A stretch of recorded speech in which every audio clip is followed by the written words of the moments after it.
All right, we're live right now to make sure I can hear everything on our end. It literally says you're in the show. Everyone can see and hear you. I'm sure they can. There's Bills. Yo, can y'all hear me? Yep. Yeah, we can hear you. Cool. You see this? Yeah. It's a huge duck on the top right. Yeah, it's a big ass duck up here. Right, I didn't know. I didn't know our podcast was sponsored by the fucking Oregon Ducks. Hey, this shit is powered by StreamYard. We're about to go live. Yeah, this is episode 77, and everybody knows that Google Hangout. Quack. Right. Everybody knows Google Hangout doesn't work anymore, so we're rocking with this shit right now. Yeah, this is the best. As of right now, this is the best thing I can find to work. Yeah, Hangouts to some bitches, yo. Yeah, exactly. Google some bitches. Right. So y'all, everybody who's trying to figure out how to use their live streams and shit, because Google Hangout is gone as of today. I don't even endorse these people, but they're doing a great job. Damn. They're doing God's work right now, because we're still able God's work. Yeah, I'm dead serious.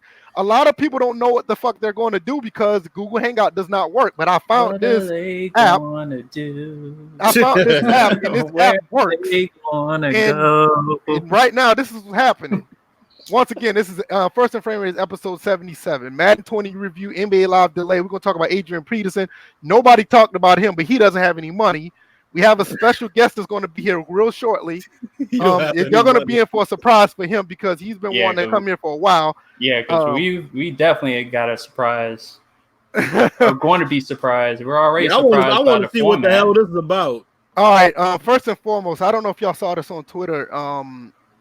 Smitty put out that they're not doing the TSS podcast today because he had a family issue, and I'm just saying. I already sent my prayers out. Yeah, that's what I'm gonna tell everybody. I mean, I don't care. Wait a minute, does he need to have everybody know? Because I'm like, seem like it's no, he don't need everybody. I mean, the thing is, he doesn't want to put out there what's going on.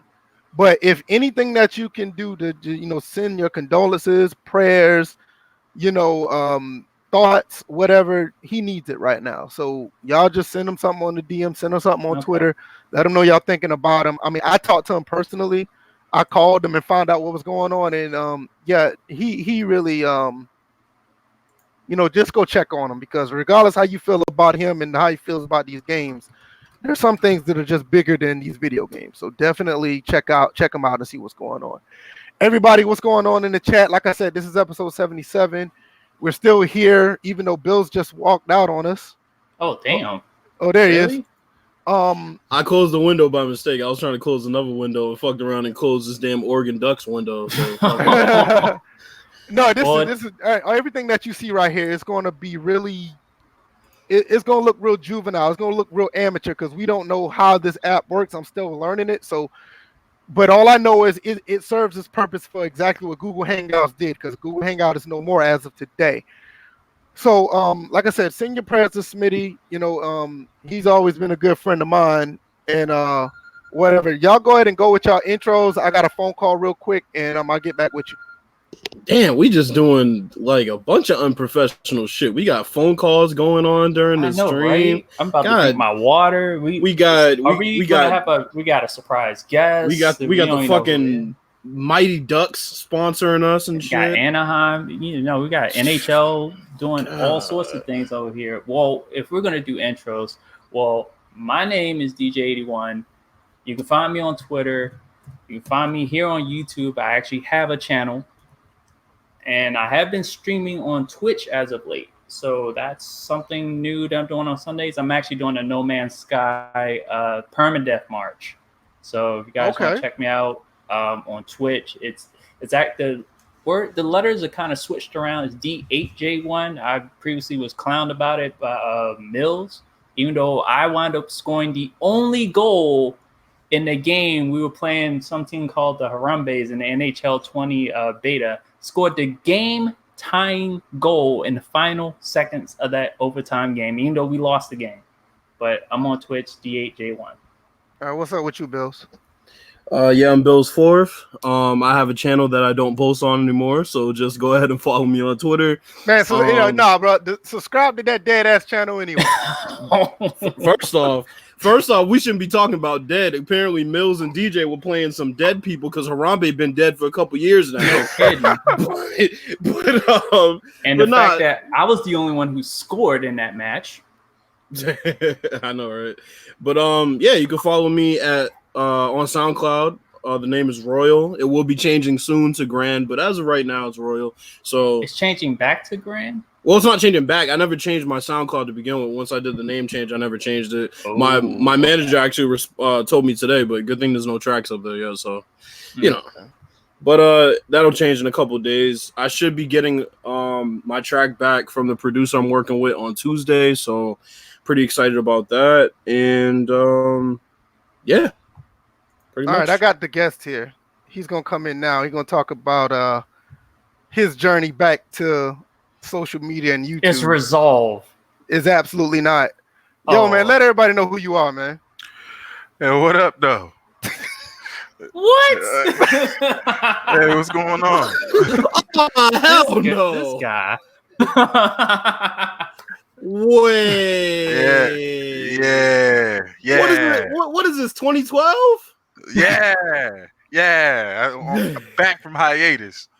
You know what I'm saying? It's a long ass hiatus. Hey, man, I was over there on the wall, man. I was at Castle Black. So, you know. Man, you had a fucking Dave Chappelle hiatus, bro. Hey, man, listen, dog. Hey, man, listen, dog. It was crazy out here. I got banished to the wall. You know what I'm saying? That's what me and Chris Paul was back there hanging out. So,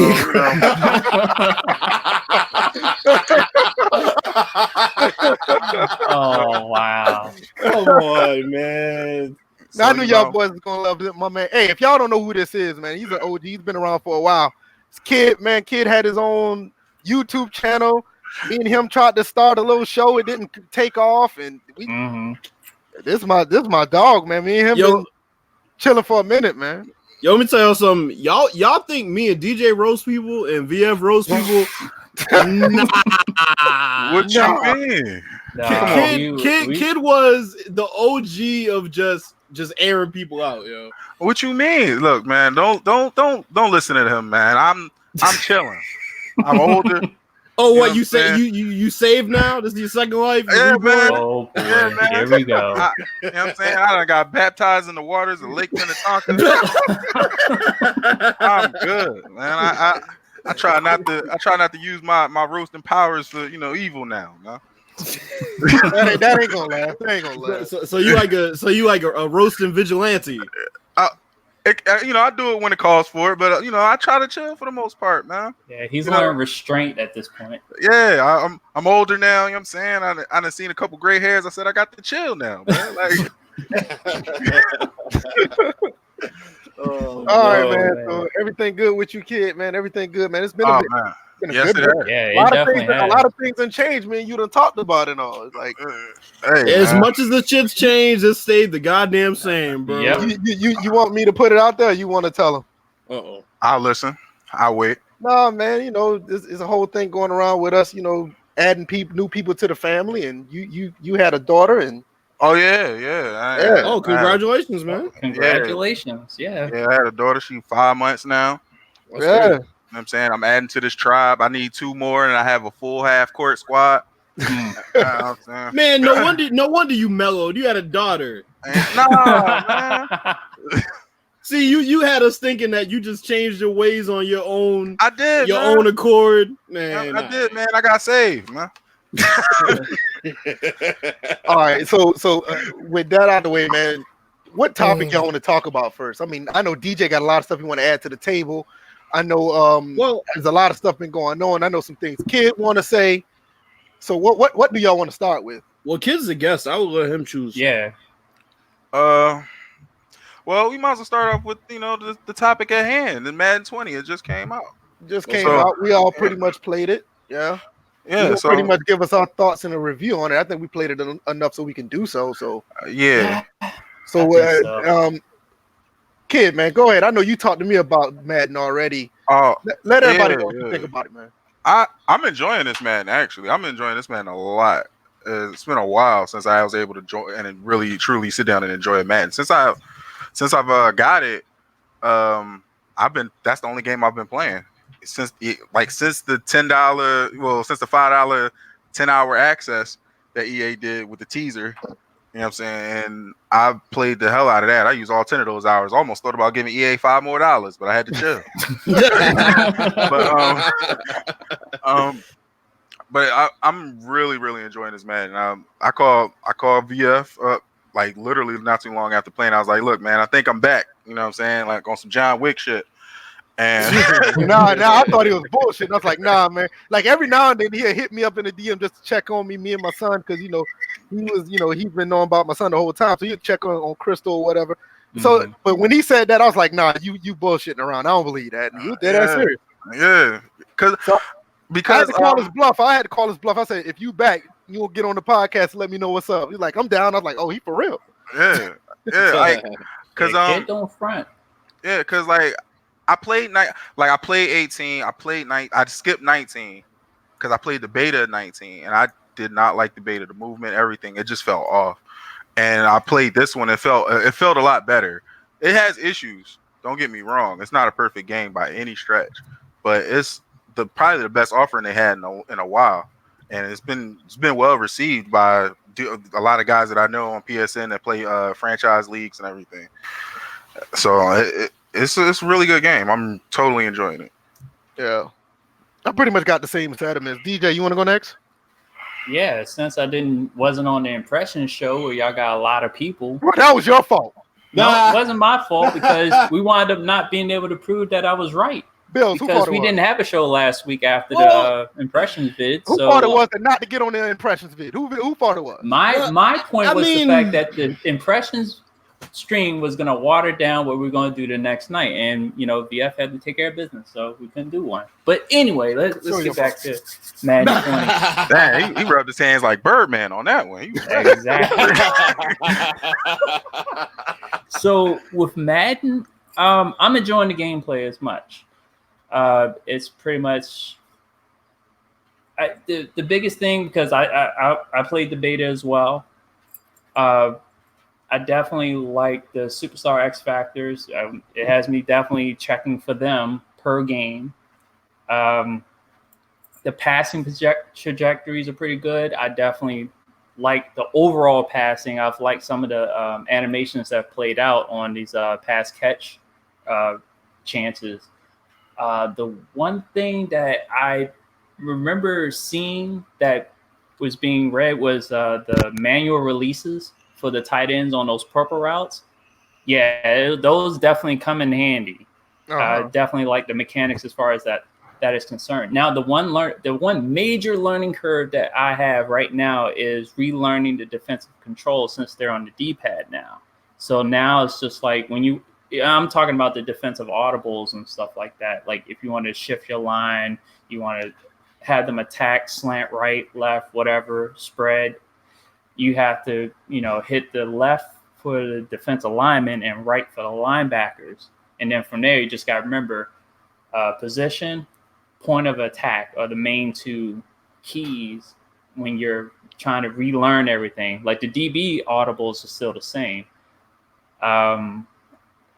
Only thing that I can say that it's still kind of I'm gonna just say flat out, it's gonna flat out be disappointing is the franchise mode. Once again, right now the scenario engine is light. On that. The scenario engine is light. Mm-hmm. I'm like, stuff will pop up, but I just think as far as what they need to do, they need to really look at what Deuce Douglas did in his OS write-up. And it's funny, they have him as a game changer, and the scenario engine was the best that they can do. It's kind of we know funny. How that game changer thing really goes, but I digress. We had somebody go off on a Twitch rant before he started playing that night, and he went off on the franchise, and he basically went over like how 2K can come out with a blog on my GM, but then, you know, you see what's in my GM, what they're doing with that, and what they've done with my league year in and year out, and you're like, Madden, what are you doing? So, right. And then face of the franchise, no. I didn't even bother to click on that button in the menu. That QB1, I ain't touching it. Yeah, I didn't touch that. That's they trying to get people in with them college teams, but I didn't touch it. Yeah. But here's the thing. I'm gonna shit on it for a different reason. First of all, the voice acting is lame. The voice syncing is way off. I'm like, it's like watching an old martial arts movie dubbed in English. That's how it felt to me, as far as the timing of the actual voice and then the lips moving. So and then it doesn't really let you know that you can use the whole playbook. Or when I was playing, I felt like I was limited as far as the plays that I was using, but it turns out all I had to do was back out, and now I had the full playbook. So it doesn't even put you in a full playbook situation. And speaking about the controls, NY Kid said, I still catch myself in Madden 19 use a defensive habit squat. It was your best friend when you aren't in a position for an interception. And even when you may still miss, you will definitely miss if you try for an interception out of position. That's one thing I like about Madden 20 is like you're not able to, if you're not in position, you're just shit out of luck. Well, that lurking, just to go back to gameplay, the lurking linebackers are definitely gone unless they're an X factor or superstar ability type linebacker. Even then, it's severely dumbed down. A lot of players don't even play with the linebacker like they used to now. They go with the free safety or the DB, the cornerback, just because you can still lurk in that way with those players. But as far as the linebacker and that middle of the field, it seems like it doesn't even matter what the rating is for the guy. If he's out of position, he's just out of position. If you can drop dots dots over guys easily. Well, shoot, I was playing earlier. I had Deshaun Jackson beat me deep for almost 50 some yards, and he pretty much had Landon Collins just out of position. Ball's placed really well by Wentz. This probably be the only time I talk good about Philly in life. Oh, all right, that's how we start. All right. Hey, you knew it was going to happen at some point. Remember, at one point you called me the what was it? The contrarian, whatever. Yes, that's what you are. Yeah, I remember. But this is how we gonna start. I'm just coming back. You know what I'm saying? I'm just trying to chill, relax. Welcome back. Come in with the Eagle slander. But it's still on site. Remember that. Oh, okay. All right. I remember that. Yo, but kid, just remember, since you've been gone, your team's won a Super Bowl, and the Redskins have done. I know. You know what? I know. I already gave DJ a slander. You know what I'm saying? Like he knows. He knows. I've given him all the business when we won that chip. But the Caps won the Stanley Cup Finals now. When's the last time the Flyers won a Stanley Cup championship? Who? The one with the ugly ass mascot? Yeah, that one. Man, that's a reach. You reaching for one. Here right now, y'all reaching for y'all ankles. That's what's going on. Reaching. But anyway, we getting way off topic, sir. Hey, I was trying to do good by Philly, but I don't know that the DC in me came out. I'm sorry. All right. You got to hold on to something. I'm gonna let you have that Capitals. Yeah, Stanley Cup champion 2018. So, Bill, what you think about the game? It's all over Twitter, but just let everybody know what you think about the game. So, I mean, the two things that stick out to me are the pass rush and the fact that ratings finally they really, really matter in certain situations. I mean, they matter for the most part all the time, but in certain situations, you can really tell who the top echelon players are from, the average players, and even the good players from the average players. Like, there's clearly a differentiation. So the thing is with franchise, I haven't touched it because they said they were going to add scenarios in the day one patch. So I haven't touched it. I'm going to wait for that to give my review. I haven't touched franchise. So if they do that, if they tomorrow add in, whatever scenarios they're going to add in the first, the day one patch, then I'll check it out. Other than that, I don't have anything to say on franchise. I like man-to-man coverage. I think it's vastly improved this year. because the cornerbacks take different angles towards the ball, and some guys are more prone to jumping routes, and some guys are more prone to playing position. You really see certain guys play the ball versus playing the body, so that's interesting. Shading seems to work better this year. But like I said, the main thing that sticks out is really the pass rush. I mean, Aaron Donald ruins games. Like Von Miller ruins games. Like even guys without X Factor abilities, they seem to always make it into the backfield. And because you get more of a penalty for, passing while you're under duress, it really adds some realism, because sometimes I wonder why a pass is inaccurate that I threw or that, the CPU threw, and now go back and look and say, well, he was under pressure, so I can understand it. But overall, yeah, I think the game is really good. Ratings matter more in this game than I can remember mattering in any game. It's been I haven't seen ratings matter this much since like maybe late PlayStation 2. Yeah. You can really see the difference between players when you're using them. I mean, definitely, like, for example, me and Pooh were going back and forth about the fade routes the other night. And the thing is, I know people don't like two-man animations, and I'm with you. But the thing is, the ratings dictate it. And positioning dictates it. So when you're throwing those fade routes, I know DJ has Dotson on his team. I tried it with Dotson. And you saw that back shoulder pass that I threw, and he just he just dropped it. But the fact he got himself in position for that was really nice. With an Edelman, you might not get the same animation if you're throwing a jump ball as you will with an Alshon Jeffrey. So all that stuff matters, and I'm glad it matters, because if those two player animations played out the way they used to, then pass trajectories wouldn't really matter. Those animations are necessary evil. If you look at other games like 2K basketball, they have those kind of animations in the game throughout every play. So people love that game. I have my issues with it now, but people love that game. So for Madden to add these kind of new animations, it brings a different dynamic to the game, and at least you understand. All right, this guy has this trait. This is why he won this situation. This guy has this trait. This is why he lost it. So, and it's kind of interesting to see how two guys, I guess you could say two superstar players with certain abilities, how that would play out. And you see different things happening on the field as this happens, and you can game plan around it at least. Well, see, the harsh reality of it is, let's think about it. If they didn't have two-player animations, the line play would look awful. We've seen games without two-player animations on the line. And I'm gonna put it out here as far as people need to give it up. This is a part of the way these games are structured. Two-man animations.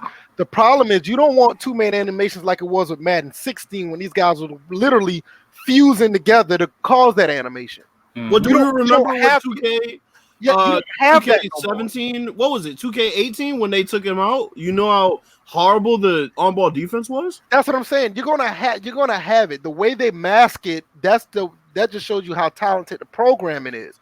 You're gonna need these two-man animations to create, the type of gameplay that we have. I mean, that's just how it's going to be. If you don't have it, you're going to either have, like Bill said, NBA, 2K18 when you could blow by everybody, or you're just going to have NBA Elite 11 where everybody was just free to move around. Sure, I was about to say Live 14. And what it comes, NBA Elite 11, everybody and what it comes there was down no to, two-man animations, and it was ugly because nobody was able to do anything as far as the defense, offense. Everybody was just there. Yeah, here's what I don't get. Here's what I don't get.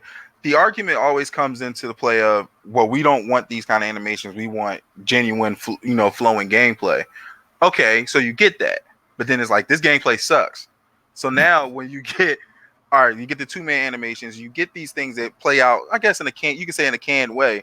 And sometimes it's a little bit jank. Some people still are complaining about that. It's like, you got to understand, you got to what you want to ask for. Because these companies seem like they're giving it to you, whether you want it or not, and whether you like it or not. So see, this is the thing. This is not an EA or a 2K thing or a PES or a FIFA thing. Every company understands that you don't want to see the ugliness of a two-man animation getting together like they're forcing it. So a lot of these games have been programmed to actually mask a lot of that. You have to really do a 21 and upload a video in slow motion to actually see this sometimes. Well, here's the thing: and speaking from experience of playing FIFA versus PES has those canned animations with the contact, when they're trying to tackle, and it looks way better than FIFA's, physics system. So it's like if you want gameplay to look smooth and at the same time be fair based on the animations that trigger, you need 2-player animations. There's no way around it. Well, I think that because the way technology is backbreaker. If you want backbreaker, nobody wants backbreakers. But that's another game. That's another game that don't have 2-man animations. But here's the thing, and you know what killed that game was the fact that they didn't have 2-man animations. So the weight and momentum didn't matter because basically it was literally the physics of how the players were moving. You get a different tackle every time. The issue is when you have a cornerback laying out a huge running back and they both have a full head of steam, a lot of times the animations didn't make any sense. That's because you didn't have 2-player animations. So you have no way to gauge what animation should trigger for what player. That was the issue. Well, also that didn't make sense because everything was so random, even the tackles themselves look weird. Madden 15. It didn't even have any Madden weight. 15. Yeah, the tackles themselves had no weight behind them.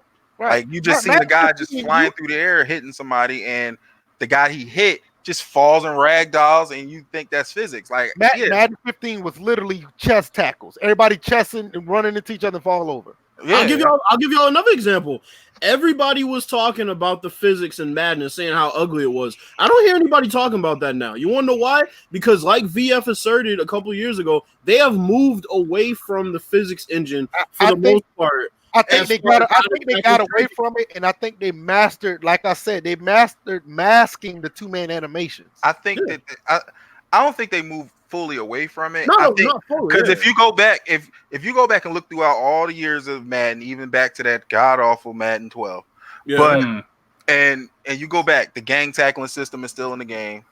Mm-hmm. The old physics system is still in the game from Madden 15. It's just that they scaled everything back and worked on it and tweaked it, and all throughout these years, it just took a long damn time. It took 4 games. But here's the thing that Clint said that made me okay with the 2-man animations.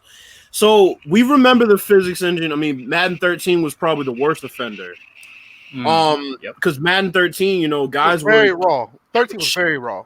Chest tackles. It was weird. So the thing was, now they still have the physics engine, but what Clint said was the access points and the points of contact, the points of impact, they're adding more points of impact in different angles where the tackles look, smooth coming from certain angles, and you don't have those messy physics because you talked about it with the offensive line interactions. You basically said the long version of them learning how to program the game so it can mask it. Yeah, that's basically what they did. Pretty much, because it's like the way they had the access points for you to engage on certain offensive and defensive line interactions was messed up. So he had to go in and rework it so that they had different angles for guys to pass rush, come around the corner, around the edge, all that stuff. So it's like, that's another reason why when people say it's the same old game, it's like, no, go back and play Madden 16. This shit wasn't in there. It's not even close to the same old game. No, the game plays closer to APF, which nobody wants to hear. That. You better not say that. It does. It does. It plays closer to that than it does to old Maddens. I agree with that. But I'm just saying, don't say that because you got certain people that's going to freak out if they hear that.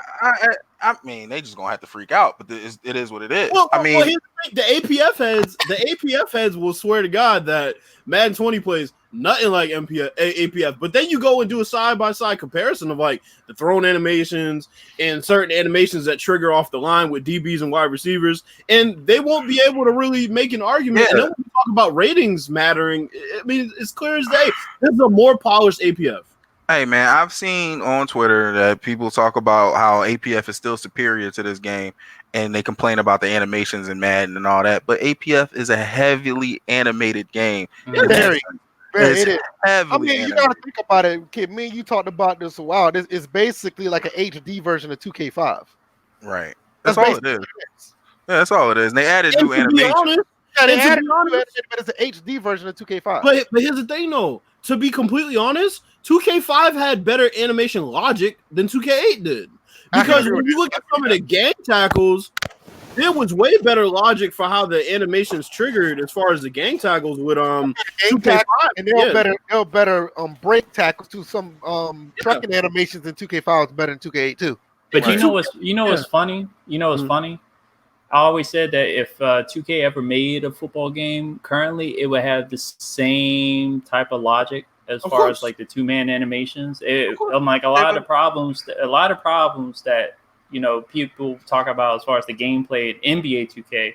You probably point the same exact problems in 2K football if they made one. So. Yeah, I don't feel like having these two-man animations are a problem. It's just the number of animations you have to pull from.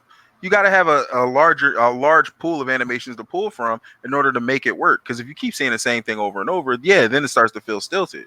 That's why people love APF so much, because they had so many animations to pull from. Right. Well, the thing is, when folks talk about these 2-player animations and then go wild over something like the trailer that came out today for 2K, it just shows the bias, because every time they show one of those posterized dunks, it's a 2-player animation. I don't want to. I honestly do not want to get into that trailer, because the trailers pretty much ever since after 2K14. Shit was garbage, man. None of the trailers are for us. They're not. They're not for. I don't even care about it. It's just basic trailer. It's basic trailer for your average Joe that just likes to dunk with a certain player. They're not people like us that want to play the game and go deep in it. But not only are they not for us, but it's like, at least if you're gonna put out a trailer like that, at least have a different format that you've had since, like you said, 2K14. That trailer was a carbon copy with different players on different teams. From every trailer that they've put out, they showed the new animations after the play that's fine. But you're not showing anything you've improved. There's a way to put out a sizzle trailer and show shit that you improved in the game. That stutter step for Stephen Curry that he did to cut off the ball, if we can't do that as a user, then there's no point in showing it, because they took that shit out of my career when you used to be able to do stuff like that. So it's like, if you can't show improvement to your game and at the same time put it in a sizzle trailer, then I'm not interested. Well, the problem is the 2K franchise has started to move away from the simulation gamer in general.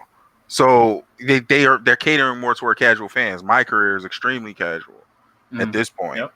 It's not something that you can really sink your teeth into and play it like you used to play back, a couple years ago. Yeah, I agree. The one mode that you can play is My GM, which is still deep as hell, and Madden and my league. They both it's deep as hell. Madden should be ashamed, because that mode doesn't get any press. They don't really talk about it, but they always add to it every year. Yeah. So like that game, that mode is so good. You can literally just do everything that's on the outside of the game and let the game play CPU. And you're like a real GM in the booth watching the game. So I'll tell you my issue. Like, me and DJ talked about this the other day. Mm-hmm. So there's a couple things. The first thing is, if you have a guy that you are paying to do the rosters and you are paying him to do ratings and tendencies, why do the tendencies come out every year fucked up? All right, what game are we talking about?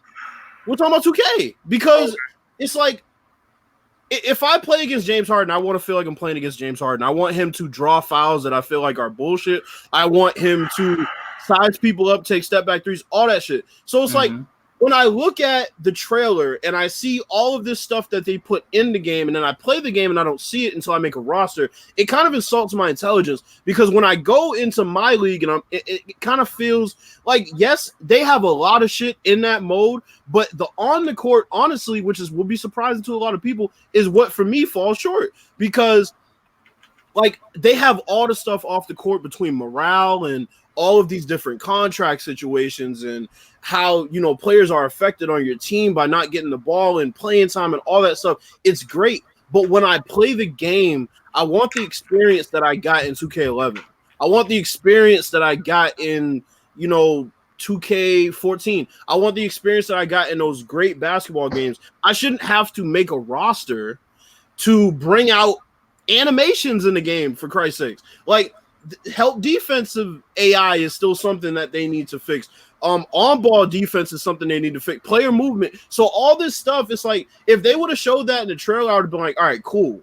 But that's what I'm saying. They weren't going to show. But I'm saying, but here's the thing: there's been other years where they've shown improvements in the trailers, where you can say, okay, that's something that they fixed. Like for example, but you also got to understand that what Live did a few days ago, they're not really obligated to do anything at this point. But that's I'm being honest. That's facts. That's the biggest issue to me is like.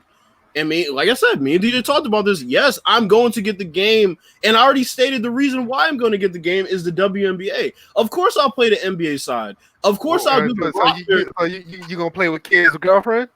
Oh, relax. I forgot about that.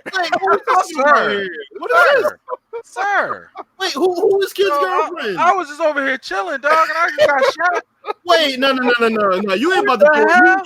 You ain't about to throw a smoke grenade in the room and run away. It's a running joke that kid was in love with Brittany Griner at one point. Oh man, don't put that out there like that, bro. Kid, you the one sent me that picture, man. I was. Hey, kid, you like climbing trees? Oh no, that picture was horrible, yo. Like she has no. Wait, actually, let me rephrase that. I don't mind a tall woman, man. You know, all tall women hit me up, but I don't mind tall women.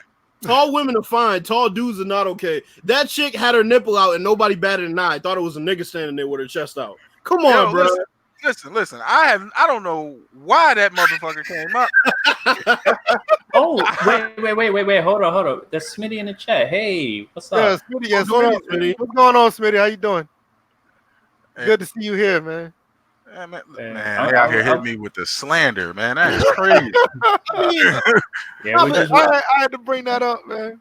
No, but on the real, like, I want 2K to be great. Obviously, I want 2K to be great. Now that Live is, I don't know what they're doing.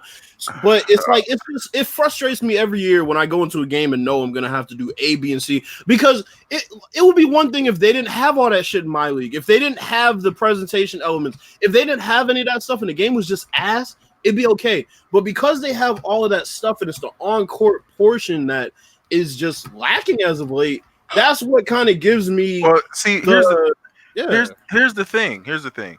Hold on. Before you do that, we're gonna transition this to Live 20. Let's give our final thoughts about Madden 20. What y'all want to give it a grade, or y'all just say yay or nay? Oh well, I like it. I give it.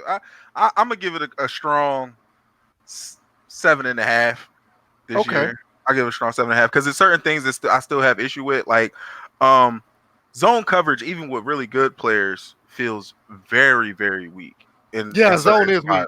We could do a whole show on that. Yeah, it feels very weak. It feels extreme. Like guys will play themselves out of position, then try to run back into position. It's messed up at times. Another thing I'm hoping is in the day one patch is a fix to these fucking zones. I mean, my sliders make it so it's bearable, but still, it's like at times it's just like brain dead. I had to turn the reaction up to like 80 on the sliders just to get normal reactions from cornerbacks. I wasn't even expecting it from linebackers. Just from linebackers and safeties is just all right, whatever. But the cornerbacks, that's the killer. Yeah. The one thing I will say, when they do react, you can lay the lumber with these safeties, bro. Oh yeah, I agree. That's the one thing they brought back to Madden 08 almost. Like you can hit anybody at any angle at any time with a hit stick if the guy has the ratings to do it. Right. Well, what about you, DJ? Yay or nay, or are you gonna give it a number? I give it a 7. Like I said, it's the franchise. Like I'm a franchise mode guy, so it takes a big hit when it comes to franchise mode. I'm like the scenario engine it's okay, but it's bare right now. It's butt ass naked. So and then the face of the franchise, don't play that. No, don't do that. You got a number of bills or what? Because I haven't played franchise yet, I might have a different perception of the game, so I'm going to give it a 9 based on gameplay because that's all I can assess it on. Okay. So I'll give it a 9, and also that's sliders and roster. So if we're talking default, then probably around 7.5. Okay. Yeah, I'll give it. That was going to be a sound clip. Oh no. Like, I mean, Bills gave it a 9. Oh my god! Please believe somebody with a sound. Somebody hit that with the sound. You Probably already know it was gonna be. What's going on, guys? We're back with some Madden. Yeah, man. Leave 21 alone, man. Leave him alone. Leave 21. Fuck him. 21 trying to prove himself on the internet. That's all day hilarious. long. But, I give it a cool. I don't just look around tires. Oh, man.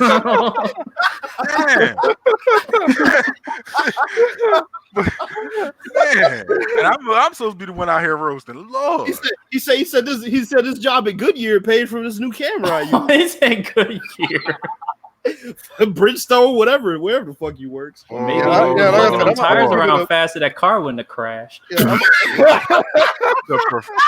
the professionalism has fallen to an all-time low. Kid, what are you talking about? The professionalism is gone. First off, there's no professionalism. We're being sponsored by the fucking Mighty Ducks, like I said. We're powered by StreamYard. Fuck Google Hangout. We're powered by StreamYard. Well, shoot, and the VF, he still has his unskippable ad to talk about. Hey, listen, we ain't going there yet. Hey, man, you got to get paid, dog. That's what I'm saying. I knew this podcast was going off the rails when I was loading in. That shit said beta. I was like, motherfucker, we're testing out a blog. It's like, yo, this is to test. So I don't know how none of this shit works. All I know to a beta. I said, all I know is this shit is on YouTube and the people are here listening, and that right about now, that's all that matters. All I know, I better be able to move this shit to iTunes and SoundCloud. And I know is our podcast been around longer than this fucking streaming system, but you know. No kidding. Wow. And also, let me also share, we also have another sponsor. This is an NWO sponsored podcast. So NWO is not New World Order. For y'all who haven't been around us, now we're outcasts. Exactly. Exactly. Yo, we've been established since 2014. Wow. Yeah, it's been a grip, yo. Ever since these dudes been bitching about Madden. Right. Yeah. Tired of that shit, man. Play it or put it down. Play it or put it down. Yeah, got Clint to hit me back up on Twitter after I sent them that check they said he gave me. That was Clint. Clint. Yeah, that's what a lot of people don't realize. Clint's an unofficial member. Yo, Clint, we got Johnny Rutledge. Yo, we got Johnny Rutledge. And that was 21's guy at one point. Yo, we had dudes making videos about us and wouldn't even say our name. Man, you got these guys coming up with they making their own clicks over this Madden, man. Man, let's stop, man. We were called a posse. They were called a posse at one time. Mm-hmm. Oh god! Shout out to Jaros, man, wherever he's at, man. He's around here somewhere. Liking, he like, hey, Jaros likes one Twitter post every 4 months or something. You'll see him pop up with a like. No, they called us a posse, a gang. It was crazy. Everything, yo. Everything Trump tries to call us in real life, we would call that in the sim community. But he still don't want people taking that ride up and down 95, bro. So you know it's all no, Bill. He took that ride down 95, but he kept going. He kept going. He went the other way. When he saw you come down 95, he went the other way. Well, I was in Foxborough a couple months ago. Motherfucker, like I follow you. Like you ain't hit me in the DM like, hey yo, you want to square up? We can box. Like, sure. Yeah, but when he had a chance to square up on other folks in the same community, hey guys, we're good. Hey, guys, is everything okay? Are we good? Are we good? We can't be exposed. We can't be exposed to Smitty's secrets. He be telling us about shit that be happening at I know, right? E3. He gave us inside information on these bitches out here, yo. All right, I'm gonna give Man the cool 7.5 as well. Franchise lacking gameplay good. And we're gonna since we've been talking about basketball, we've been talking about 2K. Y'all want to finish out with what y'all feel about with 2K19, or y'all want to jump with this delay of Live 20 in the future of that? About 2K19? Well, no, I mean, talking about 2K20. Well, no, I mean, overall, I'm gonna reserve judgment until I see the gameplay blog because I really am interested to see what they did. I hope they're right. I know that much. Well, yeah, I know those blogs are no joke. And also, I want to throw in. I think that was my league included in that My GM blog because they did do blurb, and they said that a lot of stuff that was thrown into the My GM was also the My League. They said they redid the morale system. Once you got further down in the blog, that's when we started talking about the My League. Yeah, you started seeing they're trying to fuse it together, implementing more My League stuff, and later down, if you read. Well, My League and My GM is not too big of a differentiation between the two. Right. It's just My League has much more control over the overarching league, whereas My GM is more of a goal-based franchise mode. Yeah, so it's like a one-man RPG behind the desk. Yeah, because the stuff at the top, I wasn't really feeling like. I didn't care about those leaderboards and all that shit. I was scrolling down trying to see what they did with the mode itself. But the key thing they was talking about was a gateway into their mode, and you could see that as a gateway into their mode. I'm like, people go into it, they're like, it's just like if you're learning how to swim. Yeah, no one's gonna throw you in the ocean. Yeah, first thing my father dropped me in the deep end of the pool at one point, but you know what? Damn, I ain't supposed to do. I was able to hold my own, but I was like 3 years old when that happened. I was about to call DSS for fucking for late term emotional distress. No, and like he really wanted to see if I could swim, and I was able to hold my own. And then he grabbed me out the water. You notice that DJ always talking about going out playing football and all these other sports. You'll never hear him talk about no pool or nothing. Hey, man. Well, I'm in Columbia, Maryland. That's mostly what black folks do out here. Besides playing basketball, we're exposed to everything. Okay. and according to Trump, we're rat infested apparently. Because this dude want to attack my district. You seen The Wire, sir? You know how it is. But I don't live in Baltimore. He said entire district. That includes Columbia, Maryland. Hey man, look, you see, like I said, brother, you seen The Wire, man. Y'all out there trapping. Yeah, whatever. You know what I mean? Trump ain't come around the corner no more. Long live Omar, man. Omar is not coming around. Trump's just mad because he married some pussy he can never get. She's just on TV for show. So what y'all think about this delay of Live 20, man? What y'all think? Can I say something? Because Smitty in the ahead. chat, Yeah, go ahead. Yeah. I told you, Smitty, Live is cheeks. I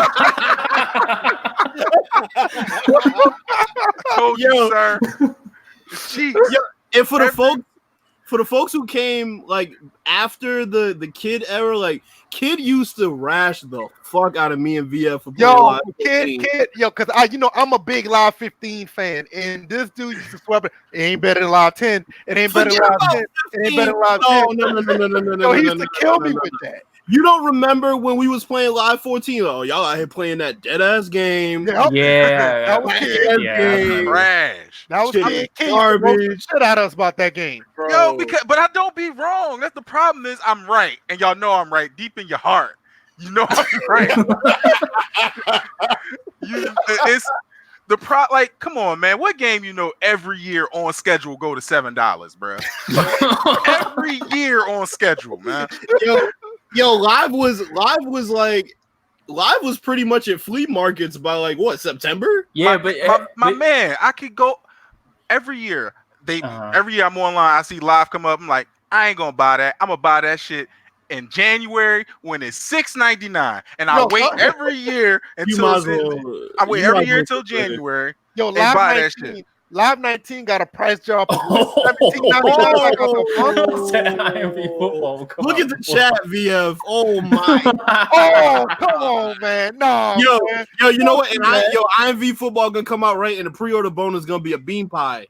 Oh my goodness! No, don't do that. Don't do that. I'm gonna have to screen cap that and put that on Twitter. That's a good one. Oh man! I got to screen cap that and put that one on Twitter. But I mean, in all reality, like, who's surprised about this delay? I'm not surprised about it at all because I'm not either. The Live 19 was not well received. It had problems. It was like Live 18.5. It didn't really change with so much. And then this year, they went radio silent for a long time and usually don't see that once 2K starts dropping their trailers. Last time we seen that, that's when NBA Elite, not the NBA Elite, but Live 17 happened. Right. They said, "Oh, we got to reassess." Reassess what? Y'all know what the problem is. Like, the game doesn't sell. It plays very stiff. They haven't really made any changes to the dunking animations. That's pretty much unstoppable. The layup animations are unstoppable. The terrible rebounding. The passing logic is all messed up. Loss of control. Yeah, like what y'all know what the problems are. You know what sucks though, kid? Like, so I remember when they first added the mode where you can play like online with your creative player and all that. And me and VF were on there having a ball on Live 16. Oh no, let me tell you, Live 16 was it 16 when you create your player and play on the street? Yeah. Yo, that's the Live need to go straight there because they were I'm getting to that. So we said on a podcast a while ago, we was like, yo, if they just stick to that, if they stick to 2K's weaknesses, that means anything online, anything street ball, they be good. You know what they did? They fucked around and pissed off and Foot Planet. They fucked around and pissed off all the gamers that were fans of that shit. They started adding females that can posterize and put their fake nuts in dudes' faces and shit. Except for if you're Brittany Griner, they're not fake. yeah. But like, and then they start putting on these celebrities. It's just like, y'all should have stayed the course. Just stay the course. It wasn't. They would have been good, bro. The NBA side could have been complete ass, but as long as that mode played the way it played in Live 16, everything would have been fine. Yeah, but the problem is a lack of leadership overall.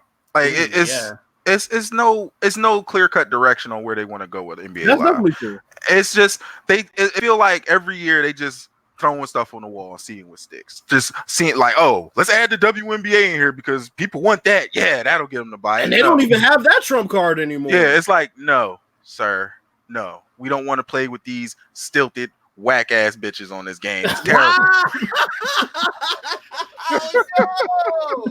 It's terrible.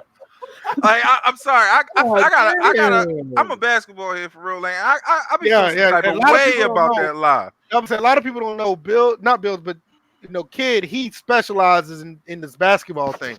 You want to know anything about him? He knows way more weird. I'm more the football guy, but he's really the one, and he knows what he sees. And he's not, like you said, he wasn't lying about Live all this time. You could tell the Live 17 trailer. No, it was 18. Yeah, 18. Live 18 trailer. When I watched it, I said that looks hella slow and hella stiff. That's a problem. And when you watch, and then when you play the game, you don't have control over certain players. The dribbling mechanics, as far as your right stick, is always a delay within what you're trying to do. It's not a good game from the top to the bottom. I got a question. One of the best things they have done was the dribbling system on Live 14. Why would you get away from that? I was about to ask that same. Yeah, Live 15 was nice. Because see, Live 15 had the stick. You can use the stick, and they had the size up on the right button or something like that. Bro, Live 14, if there's one thing on that game that I can credit, it's that damn dribbling system. Yeah, it was very responsive. I agree. Yeah, but the problem is the game doesn't have it's no direction. So as soon as they have something good, another person comes in. Let's take that out because 2K is doing this. You got to stick into your own lane. You have to become a niche to a certain market if you're trying to get back into the game. See, that's what me and Bill said about the street ball thing. If they touched on that, would have been straight. Yeah, I understand that, but you gotta attack your competition's weaknesses, and you're not gonna beat them at sim. So you have to, like, when they got all the licenses to those parks, it would have been great if, like, for example, me and VF could go online and we choose whatever park we want to play at, just as like a play now, and we choose whatever NBA players we want to play. Just for example, I'll give you another example. Drew League. That past the first 5 minutes of the game is gone. You don't play it again until you create your player. Drew League should be a mode.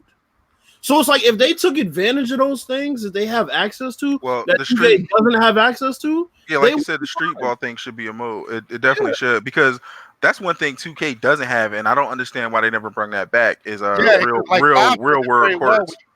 You go around the world with it. They used to have 3-point shootouts and slam dunk contests and all that stuff. But Like, it's that's that stuff I can kind of do. Like this 3-point shootout slam dunk contest, I could do without that if the other parts of the game was way better. I can do without that until they get things right. Sure. They need more core. Like 2K. Like I used to play. Like back when I was little, I used to play 2K's street ball mode more than the NBA mode because of how fun it was. Yeah, on Dreamcast, it was lit, yo. You could go to. I mean, there was a time. Like I think it was on NBA 2K3. They had a fish market you could play at. They had a whole bunch of just unique places that you could play. Right, they had their own unique ones, and they also had the official ones like Venice Beach, the Rucker. And they had the attire though. They didn't just wear official uniforms. They had the attire like they were playing street ball. You know? Yeah, they was actually playing like they have the tank tops, or they have the shorts, or long socks, or whatever. Like they're actually just out there playing ball. So this change of direction, if it's not NBA Street, I'm not interested. That's where I'll end my thoughts with. If it's not some type of NBA Street or Drew League as an addition to a free-to-play Live 20 or something like that, I have no interest because they've officially lost all my faith as far as them ever putting out an NBA product that is going to compete with 2K. They were so close last year and they fucking fumbled it. They fumbled it. They didn't. I don't know. I don't think it was that close, honestly. I don't think it was that close. To be honest with you, I don't think it was that close. I just think that the excitement of them, that the bar was so low on NBA Live, the excitement of them making any progress was going to make it seem like it was more monumental. Honestly, I believe it died. That momentum died with Live 16, because the problem was that the press got a hold of it. Not necessarily us gamers. The press got a hold of Live 16. That was awful. And it was very. I mean, the avatar. They roasted the avatars. They were talking about people doing free throws back. They'll spin around and do a free throw. You had white people that were black. Yeah, white guys that were black. That's not even avatars. That wasn't the avatar. That was like the actual players. What was that honestly, one player? Whose fault was that? What was that one player on Washington that they never got right? Garrett Temple. Yeah, it was Garrett Temple. They never got him right, and it's like stuff like that resonated in not only the gaming world. You had like places like CNN and other. You had news stations. But whose fault? But like I said, but whose fault is that? Like EA it's a multi-billion-dollar company. It's the marketer. It's the marketing team. Like you put out that kind of piss poor product. Like FIFA is strong. NHL is extremely good, low key. Yeah. Like low key, it's an extremely good game. Madden is finally making some strides forward instead of sideways, and NBA Live is just like it's sitting in the basement somewhere. It's like, oh yeah, we do got basketball. Yeah, we're gonna feed you. That's what's so perplexing is like how where's the disconnect with the marketing between like Live and every other game under that hood? It's perplexing to me. They have the worst PR team ever. Ever. I just feel like they want to chase 2K so bad at this point. It's ruining them. It ruins. Yeah, it's not worth it. It's like you're not going to chase 2K at this point. They're too well established for them. You know, try to come back. You got to think about it.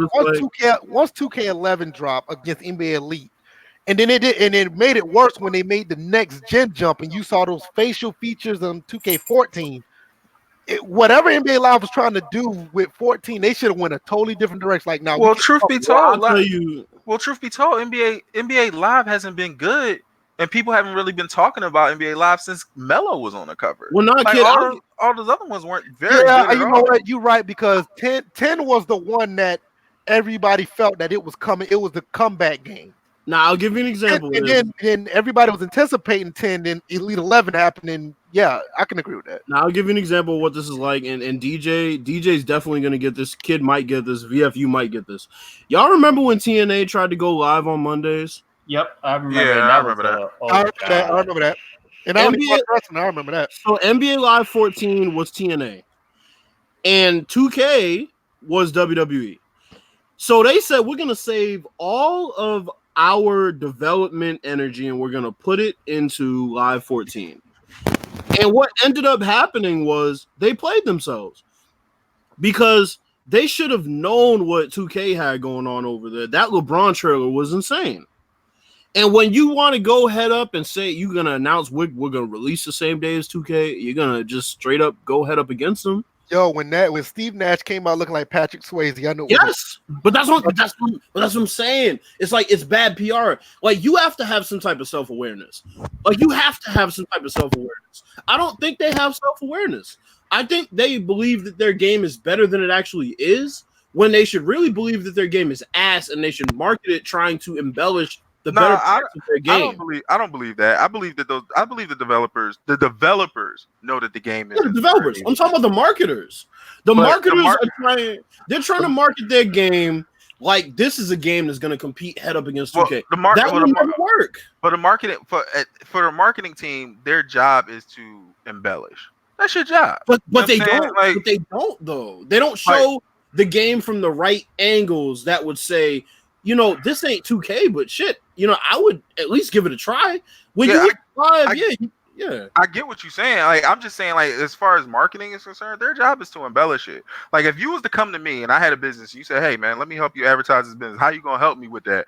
Oh, well, I'm going to take a picture of these dirty ass places that you got in here and all that. Like, it's not going to help. So you want to have somebody, you want to have a marketing team that makes the game look good, even though it is ass. Like that's just their job. The problem is that the people above that don't really care, above the marketing team, that don't really care about the quality that they're putting out. They just pushing it out there, and then they're hoping that other things like Ultimate Team and all that will carry it. You know what I'm saying? Like that. Yeah. That's what they're looking at. They're not really looking at the thing as a whole. Yeah, and if you think about it, they push live push Ultimate Team really heavy with 14 and 15. They really tried to get it. Especially with the mobile iteration of the game. They pushed that. The smartest thing Live did last year was stay silent about that bare bones ass franchise mode. That's the smartest thing they did. They stayed silent about it, and then some people bought the game and realized that it was untouched, and at least they bought the game, right? They didn't come out. Yeah. There was another thing that went through multiple iterations, and that was in-game injuries. Nobody was getting hurt. You could play it. You could run your avatar till it was blue in the face. Nobody would get hurt in the game. Of course, if you simulate the game, if you're playing in franchise, there were injuries that would pop up, but no in-game injuries would pop up. And then when they finally put it in, it was just like they half did it because the women couldn't get hurt all of a sudden. And it was a glitch with it. God forbid. Like I said, it was terrible because you couldn't edit players up until what, late live 18 or early live 19? 18. God forbid that chick Della Dawn sprained her ankle. Oh God. I just remember like initially she was just out rebounding dudes in the right. I was like, what? Right. But that's an example of bad PR. When somebody looks at that and they're a 2K fan and they say, "Okay, Live, show me what you got." They ain't gotta be 2K fan. But that's a deeper issue. Yeah, that's a much deeper issue. Like that's the reason for that to happen. But I'm saying, okay, like when you look at 2K, they usually wait a while to give you information. So if you're a player that plays 2K and you just like, okay, let me see what Live got, and you turn on a gameplay video and it's showing Deladon banging on dudes, the optics are horrible for that. Right, but I mean, it's a deeper issue for that to happen. But what's worse, what's worse for Live is you don't hear. 2K does an extremely good job of finding regular NBA players and they ask them about 2K. I was like, and they tell them how they play the game all the time, and they spotlight when pro players are in the park. You know what I'm saying? Their advertisement in the game for their game is extremely well done. The only people that make money off of NBA Live is content creators. They're the only ones that push it. Yep. And obviously the YouTube and social media celebrities they scan into the game. I mean, but also the ones that scan into the game, like that kid Tristan, whatever the hell, kid's like 17 years old, and he's getting scanned into NBA Live into the street mode. It's like, who gives a fuck? Exactly. I could care less about that shit when they put creamsicle in the game, like, bruh, I could care less about playing against playing against QJB, man. I mean, no shots at him. I just don't care about playing with him. That's what I'm saying. But yeah, because you had him. You had what's the other guy? iPod King. Yeah, he don't even. It's crazy because they put him in the game. He pushing the game, but he don't play the game. You know, he had a reaction video today about. He had a reaction video today about 2K. He said, "My mind is blown." I doubt he has his live 20 canceled video. Dollars, I mean, they cut that check. Yeah, dollars. Like NBA Live feels like people want to care about that. Like they care about these content creators, but really in reality, most people don't care about that. They'll be hyped if they could play. If they hear about one of the other real NBA player playing the game, they'll respect that more. Nobody really cares about playing against Kareem Biggums. Like it's funny as hell. I keep calling him creamsicle. I mean, and also, and the other issue is when that mode is pretty much strictly online. That's another issue. You know what though? Honestly, those guys that they're putting in live, you know what it'd be really successful at if they made an honest, true to form NBA Street and just put those guys over there. Of course, if they made an NBA Street. If they made an NBA Street just like they did back in the day and put QJB and Creamsicle and all them other guys, people would love that. But you're talking about NBA Live, which is predicated. It looks like a real NBA sim basketball game. No, these dudes, it'll be cool to watch on YouTube. Yeah, they might play with them one time on EA Access, but they're not about to go out and spend $60 for that. But what I'm saying is, okay, just imagine if Live 19 had offline street ball like the way we're talking about, or even like the Drew League where you could play in a league offline as a mode and play, the tournament in the Drew League. It would be way better than it'd been way better than what they're trying to capitalize on, which is the online gamer. And truth be told, people will deal with the online issues on 2K before they go to live with a flawless online. They don't give a fuck. So I got a question. With this being delayed, do y'all think it's actually going to be delayed and come out, let's say, when the unofficial basketball season starts Christmas time? Or y'all think this is going to be just the quote-unquote delay tactics for it to be canceled? I say delay to be canceled later. Honestly, I think they would have just when it came out and said it was canceled. I think they really do want to come out with another game. I think it's just the same thing about 17. They initially postponed that one and then just kind of like at the last thing was like, you know what? And this was about like what, February or March. They were like, they started saying they started telling people that it was delayed in February, all around All-Star break. Like I want to believe, that this would be a live 15 situation. I really want to believe that. But 15 came out. If everybody don't remember, live 15 came out a month later. Mm-hmm. Yeah, so like I won't wait. Did it? Yeah, it came out 4 weeks later. Yeah. Yep, it did. So I want to believe that this is a live 15 situation where they are trying to, fine tune this game so that it can come out and it'll actually benefit the game. But I just can't see it happen. I honestly could see it either be canceled or a drastic change in direction, and they just put out a completely different type of game. What you think, kid? What you think? I think that they're going. I think that they know that if they cancel this game, that it's pretty much they might as well just not even come out with the series. I think they are going to come out with another game. I believe that it's going to. They're looking at the situation where they're looking at the sales versus the gameplay, and they're trying to figure out. They're looking at the competition too.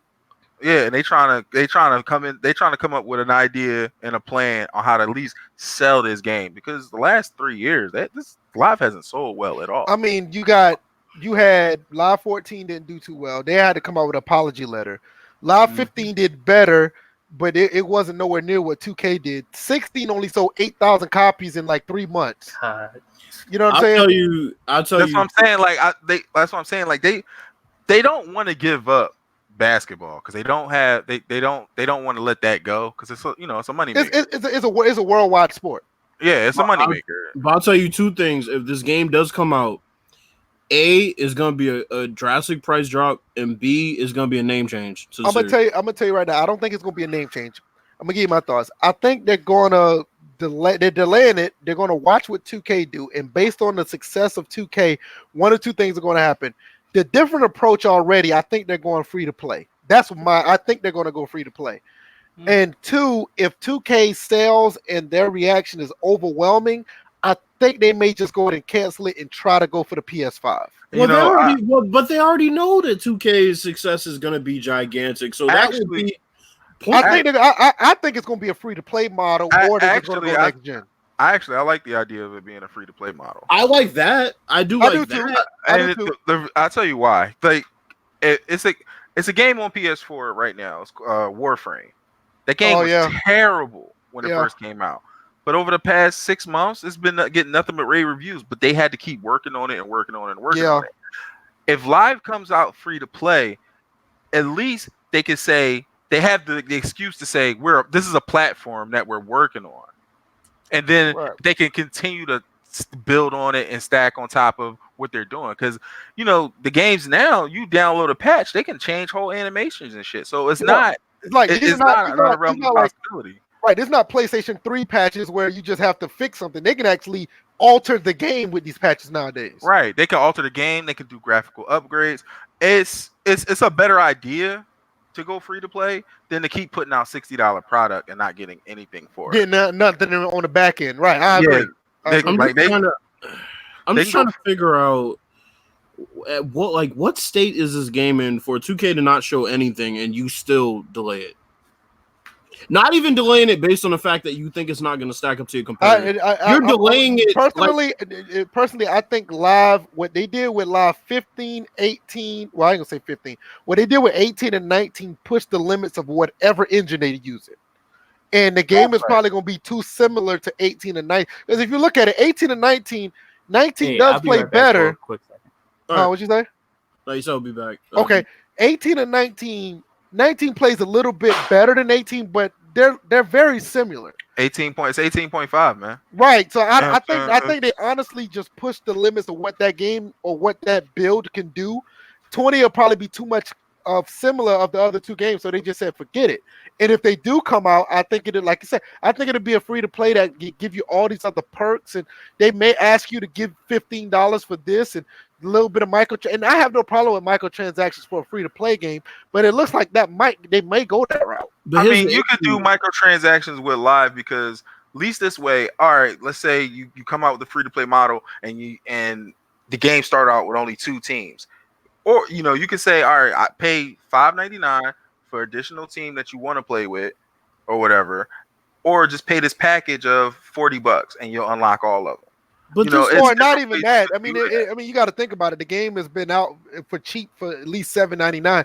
They'll probably just say you get all the teams for $20. But this is the issue. This is the issue I have. Live 15, we can all agree was probably what not kid. Kid well, think it's still cheeks. Okay. It's cheeks, man. But Live 15 was the best game that they've put on its console generation. That was the best one. I agree. That was the best one they put out. This one, yeah. So here's my issue. If they've gotten to Live 19 and this is basically stretching the limits of what their engine can do, then all they have to do, to me at least, is flesh out franchise mode and literally 2 things: flesh out franchise mode and get the passing to where it doesn't speed up all unrealistically and shit. The way Live 15 had it. Right. It'd be all and they'd be fine. Because I played the game if they had a fleshed out franchise mode. Look, bro, it'd be better than it is now. I'll put it like this. If they do that and they make it free to play, I'll have no problem with that. That's what I'm saying. Like, they don't have to recreate the wheel because they're not going to be able to. But to tell me that Live 19 pushed the limits of what their engine can do and Live 15 was better is a bad indication. No, I think what it is they know that the issues that the game has requires a certain amount of development time that they just don't have. For real, Live should have been coming out on an every other year basis because that's another thing. They didn't have the foundation from the start because they were starting from the ground up. The issue is they can't, obviously, because. But I'm saying, even if they did, would it be more of an indictment of them coming out every other year and the game still looks the same? Because, like I said, I believe 18 and 19 is pushing the limits. If they come out with a 2-year game, and it still looks the same, that'd be almost then you need to go. If their game still look the same in a 2-year interval, then you need to go ahead and get the strap and fire everybody in the building. Honestly, I agree. Honestly, go ahead, DJ. Yeah, I was actually thinking along those lines because after you do that, you give it to EA Canada because they were the ones that were originally making the game. I think it's just the fact that you have people at Tehran that just. EA Canada was doing NBA Elite. I got a name. Yeah, they're the ones that did Elite, right? Yes, they were. I got a name. Yeah, they were. Yeah, well, they tried a wholesale change on their control, and they screwed that up. Well, y'all got to think about it though. NBA Live 14 is a build of Elite. Look, if they want a scapegoat, they need to get rid of the person at the top first, and that would be Connor Dugan. Connor Dugan has been here throughout this entire fiasco. So if you're going to transform your team and try to, call Buddy out by name to get him fired, that's what we do. No. Here's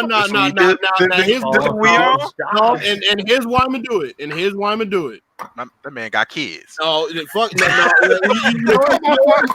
You know what? Now, just like that meme where MJ said, "Fuck them kids," because fuck the kids.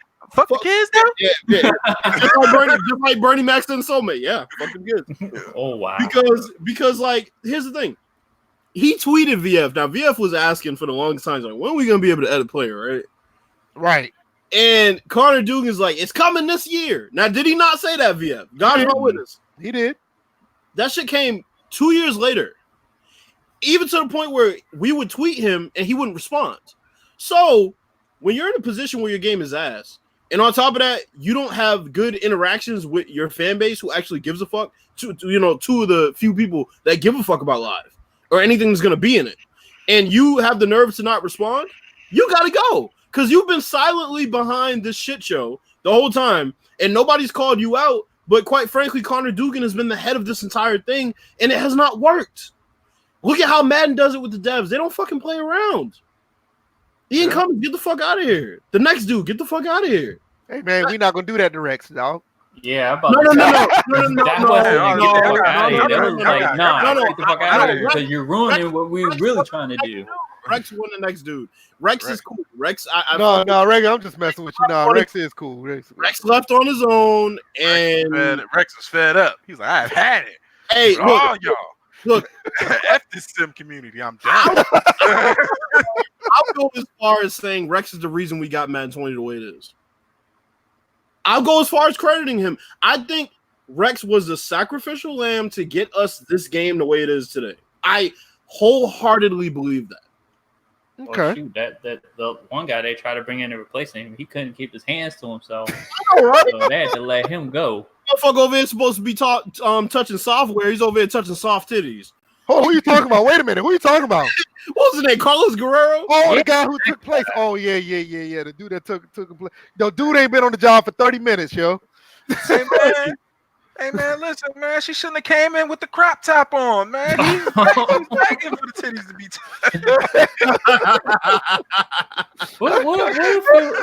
What if it wasn't that? If that wasn't who he was touching, what if he was touching the other guy? Oh, come on, man. Come on, man. You just sexual harassment. So you saying it goes both ways. So you saying he pulled up? You saying he pulled up on Clint by the white? No. Let's talk about something else, man. Ever since Tyler the Creator came out with that freestyle, man, come on, real exactly. He done pulled the Tyler Creator. No, man, no. Oh man, no. Don't do that, man. He said, I'm gonna take my game down the Old Town Road. Wow. Hey, let me see if I can share the screen, man. Because we're gonna talk about the next topic, man. Y'all you went way left. Man, all I know is that you can't bring a guy that previously did an RPG game and expect him to be a creative anything for a sports game. Oh, that's basically all I'm saying. But if you checked him out in the interview, you knew something was up. Oh, yeah, that's true. Highly condescending. We talked about franchise guys. Yeah, he really did. Because he was like loot box down. He was trying to kill Madden off, straight up. Yeah, fuck that guy. Yeah, surprise mechanic my ass. I know, right? Hey, you talking to him right now? You might get that surprise mechanic. Stop with the surprise mechanic, sir. Yeah, you might get that surprise mechanic. You better watch it. Yo, stop playing grab ass in the office, or you fired. Oh Jesus Christ! Somebody got to bring Terry Tate out of retirement. This is Lord. Yo, he wrote up on A White like, yo, fuck cover 2, yo. Oh. I got something you can cover. Cover 4? Shit. The bitch walked in the office with the shirt on. She was playing cover 2. I had to come into that man defense. And so I'm a blitz right up the middle, right? What, 0 right blitz? up the middle. A gap. All right, let me go ahead. I'm gonna go ahead and start this this next topic because this shit went way left. Y'all motherfuckers crazy. But you on here cursing. Kid was gonna bring this shit out of us, man. All right, sir. All right. Your boy out here. He's broke. Oh boy. Lawsuit claims that he's $1 million in debt, man. Man, DJ, what's going on with your running back, man? He's just broke. He just made some bad decisions. He just. I'm like, according to what I'm reading in this article, it's just, it's just like a lot of I'm not going to say a lot. A lot of NFL players don't get this publicized as far as talking about he owes what $2.4 million to one creditor, $600,000 to another creditor. I'm like, what type of credit? I'm like, he was getting paid a lot of money, but somebody, it's just like what happened to the AAF or whatever that league was. Is somebody was in there stealing money. I think again, somebody giving bad advice and took money from him. Yo, somebody need to do it. Somebody need to do a real documentary about the AAF because I think I'm believing that too. That somebody was taking money. But yeah, definitely Adrian Peterson's case. I'm like, what was it? Hold up. I'm reading something else now. It said Peterson is being sued in Pennsylvania for failing to pay back a $5.2 million loan. What's he borrowing $5.2 million for?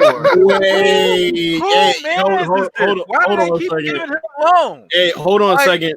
Now I know I'm gonna be that guy, but I don't really give a fuck. You know what this sounds like? What's that? This sounds like a Michael Jordan situation that got reported. Oh yeah. Because there was a time where he had gambling debts like a motherfucker, and I'm not gonna say he was broke, but I mean, shit. I could see him having some gambling debts possibly, and he keep getting loans, and man, I don't know, bro. I don't get it. The problem is he doesn't know how to manage finances, obviously, but he's getting terrible advice from everybody in his circle, apparently. Right, exactly. He has to be. Like, everybody in his circle, which should be small, is giving him bad advice. He probably got family members taking money. His agent probably moving some money on the side. I don't see how you blow a bag like that. And he only played, 9 years? He's in the league, 9 years? 10 years? He's still there. I'm like, yeah, he's still playing because he plays. But his maximum earnings is let's think about this because they said he's standing to get. Let's see, it said he'll continue to struggle to pay even after getting $1.5 million. Because you know why? He don't even get the check no more, dog. They don't. You owe $5 million to somebody, you get nothing. You owe me $5 million. I'm not you. Every game check, I'm there in the office with you. I'm gonna go see the man. Or shit, you probably there before. You probably there before he get there. Exactly. Right. I know when your check get out before you do. Like, hey, check days is on Thursday. I'm expect to see you at the office to sign this check at 4 o'clock. Yo, listen to this shit. It said the third case involving Peterson is the biggest one yet. According to The Athletic, Peterson's being sued for allegedly defaulting on a $5.2 million. $5.2 million. No, but hold on, it gets worse. It says apparently the running back took out the loan to try and pay off his other debts, but only ended up in more debt. When you include interest and legal fees, Peterson now allegedly owes more than $6.6 million on his $5.2 loan. That interest is a bitch, ain't it, AP? God damn. Like, what y'all thought he was gonna do? He's like, oh shit, this loan out here is outstanding. I need another loan. Right. I gotta go pay this man back. Like, it's a problem with preparing certain NFL players, just athletes in general, on how to manage finances. He probably didn't realize that he had to pay different taxes in different places that he played and been to. And then you got people just giving him terrible advice. Like I said before, you're like, hey, come invest in this restaurant. I got a clothing line. You know what I'm saying? Shit like that. Or check out my made close to $100 million in his 12-year career. After the season, it'll be $100 million officially. And how many mixtapes do you think he sponsored, man? Are you serious, bro? Bro, man, this dude was sponsoring mixtapes that wouldn't sell any more copies than fucking Montana 16. And he's over there sponsoring sales of mixtapes out of the back of a fucking. Shit, he probably in debt because he's probably one of those guys that gave his money to IMV. Oh. Oh, y'all ain't shit. Fuck them bean pie eating dudes, man. They done took they took about half of them. They almost took $250,000 of people, man. Yo, AP's like, damn, y'all gave him $5.5 million. All they left me with was a Final Call newspaper and some dusty ass. Yo, wait, hold up. Oh, what? Check this out. Guess who else is live streaming with the duck? Who that? Hard 8. Wait a minute. Shout out. Hold on. Y'all fall back now. I'm not trying to take credit, but I sent them that info because he was on Twitter asking about what to use, and I was like, yo, I use this. So listen, I'm out here saving people's lives, man. Yo, Smitty said he sponsored the Damon Grohl mixtape, still waiting for it to release. No, let me tell you what he sponsored. He sponsored Damon Grohl's fucking drinking habit. That's what he sponsored. Damon Grohl's in a dark room right now with a bottle of Henny. Just thinking about life. I can't remember. I probably still got it in my archives of my email. Some unknown person sent me some damning pictures of Damon Grohl. Bills, am I lying? No, you ain't. It's probably an employee that didn't get paid by the motherfucker. I gotta find it's in one of my emails. I gotta find it. I mean, I'm serious, some pretty bad pictures of Damon Grohl drinking. So now I ain't one to gossip. Right. I'm not gonna lie. Now I kept that shit under wraps for the longest time because VF sent me the pics and was like, yo, don't send anybody this shit. Yeah, they some am I lying? There's some pretty bad pics of Damon Grohl. Damn, dog, I ain't even get the pick. Boy, I thought we were better than that. By then you were gone, man. You took the hiatus, Hey, man, listen. You took your sim community ball and went the fuck home. Yeah. You got damn right. You got this motherfucker dollar talking about some dumb shit. You know what? No. I'm getting flashbacks. You know what? I'm just wow. So what y'all think about Adrian Peterson at the end of the day, man? I mean, he's just another dude that should have been on that documentary Broke. He looking like Antoine Walker right now. Hey, him, Antoine Walker, Andre Rison, they all need to get together and make a reality show, man. That's right. That's how they gonna have to get that check. Yeah. Unfortunately, the broke athletes of Atlanta. Yeah, unfortunately for him, it's fucked up, man. Adrian Peterson gonna have to be running until he's 40 years old, man. He got slave feet. I'll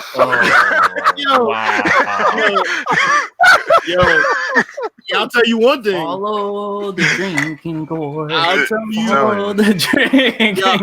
telling Adrian Peterson gonna have to be running humming Negro spirituals, dog. It's gonna be bad. Let me tell you something. AP better not touch his fucking kid again. No! He better not touch his goddamn kid. He better not even give a side eye to that fucking kid. He fucked up. If I can't do nothing to my kid and they acting a fool, you got to get out of my house. You got me misunderstood. You don't got an NFL career and millions of dollars of debt to lose. Hey, that man, dude's he's gonna be working at Ocean State Job Lot by the end of the season. Adrian Peterson is not gonna be able to run $100 million off, sir. Man, that man like 33. I tell you what, they may insert the Hollywood rules with Adrian Peterson. You do not have a right to stop playing or retire. You have to pay this back. Yeah, AP tried to take it to court. They're like, you do not have the right to challenge. You will pay this $100 million. If I was Adrian Peterson right now, dog, I'd be trying to get that role in Black Panther 2 at this point. Man. Well, shit. Adrian Peterson would be broke up like OJ Simpson. Boy. And still trying to play. Yo, y'all see OJ Simpson's Twitter account? I'm about to say, OJ Simpson. Hilarious. Hilarious. He's gonna have everything on Twitter. Kid hit me in the DM. It was like, yo, you see that shit? I was on OJ Simpson's Twitter account all night, just looking at the shit that he was talking about. Oh my god, OJ Simpson is the epitome of like giving no fucks. Right. He don't care. My man he giving life advice in the golf cart. And then when he done, he speed off. Oh my god, it's so good. The golf cart was the same speed as the Ford Bronco, so he had to do it for he effect. speed off like he really know he guilty as fuck. Like, I'm out. OJ's the only nigga I know that's like, look, I ain't killed a bitch, but if I did, right. That's like if we all lived together and I ate somebody's cookies off the fucking counter. The shit is so funny. The shit is so funny because he be laid back and like you want to take him serious, but you can't. Right. You can't. He was talking about politics. I was like, OJ out here don't care at all. He just don't care. I was like, yo, you're an unofficial murderer, yo. And he got people in the chat trying to bring up the fact that he killed them people. And so he got people in the chat bringing that up. He don't care. He put out another video, like, Bro, OJ be sitting there liking those tweets, like, thank you for that. Yeah, OJ out here sending out the buttery memes, live your best life. Yeah. And then somebody put out a retweet talking about like OJ killing it out here. Yeah. Or somebody put the one that kills me when they put the one that said that you got blocked by somebody, but it altered said you got stabbed. Oh, that's what I'm saying. OJ is the only nigga with a body on his conscience, and he went to get back his memorabilia that was stolen armed. Nigga, they gave OJ time armed. Bruh, they gave OJ time for baseball cards. They're stealing baseball cards and a fucking Heisman. And the Heisman trophy didn't even have his name on it because he already took the nameplate off it a long time ago. Yo, they was having a fucking back page auction sale in a hotel room, and this dude somebody came and told me that they found out where my shit was, so I went to get it back. Like they said OJ rolled up OJ rolled up on him. He heard "Here Comes the Boom" in the background. Right. So OJ came in like a gangster. He said, "Yo, where's the shit at?" Oh man, that shit was his Twitter's hilarious, right? Oh my god! I get on it just to scroll. It's the best Twitter. It's the best Twitter thing. Oh my god! Oh my god! It's so good. I check up on it at least once a day. Right. All right. Before we close out, DJ, you said you want to talk about a few things. You want to go ahead and jump on it real quick? Well, I can talk about the NHL beta. Got a chance to play it, and I have a bunch of games saved. I'll probably upload those games on YouTube later on my dead ass channel. No, Bill's got a dead channel. By the way, go subscribe to Bill's dead ass channel too. Oh, come on. Now hold on a second. Hold on. Now I don't know if y'all seen this shit. I'm sorry. I just sit over here quiet because my channel been dead for a while. I just happened to go to OJ's page. This nigga ain't even funny. You know what he titled the video? My Wounded Ego. Oh, I'm good. I'm good. So he ain't good. All right. He ain't that. Man, no. he out here trolling. OJ is trolling. OJ is the champ. I need to know where's Ron Goldman's dad. I know that motherfucker pissed. That dude had a coronary the day he saw that Twitter go. This motherfucker fell out of his seat. He said, "This nigga out here golfing." Yeah, let me tell you, the sardines fell out of his hand, and that motherfucker was upset. Listen, I know that's what he said, dog. He said that shit like, the fuck? I just can't keep this motherfucker down. Go away. Right. That nigga went to Johnny Cochran's damn gravesite. He got a sledgehammer and a fucking shovel just digging it up. Like, nah, we need to get this nigga back in there. Like, oh man. OJ's perseverance is something to be admired, man. Like, that's great. That dude's coming back like herpes, nigga. He don't never stay away. Whoa. Yo, chill. Hey, back to NHL, man. Oh, man. I don't even know how I can follow this. But anyway, all right. So, got a chance to play the NHL 20 beta. I'm definitely liking the improvements that they talked about was upcoming for this game.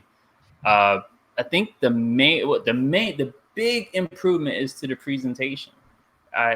They jettisoned the previous announcers. They have this hyped.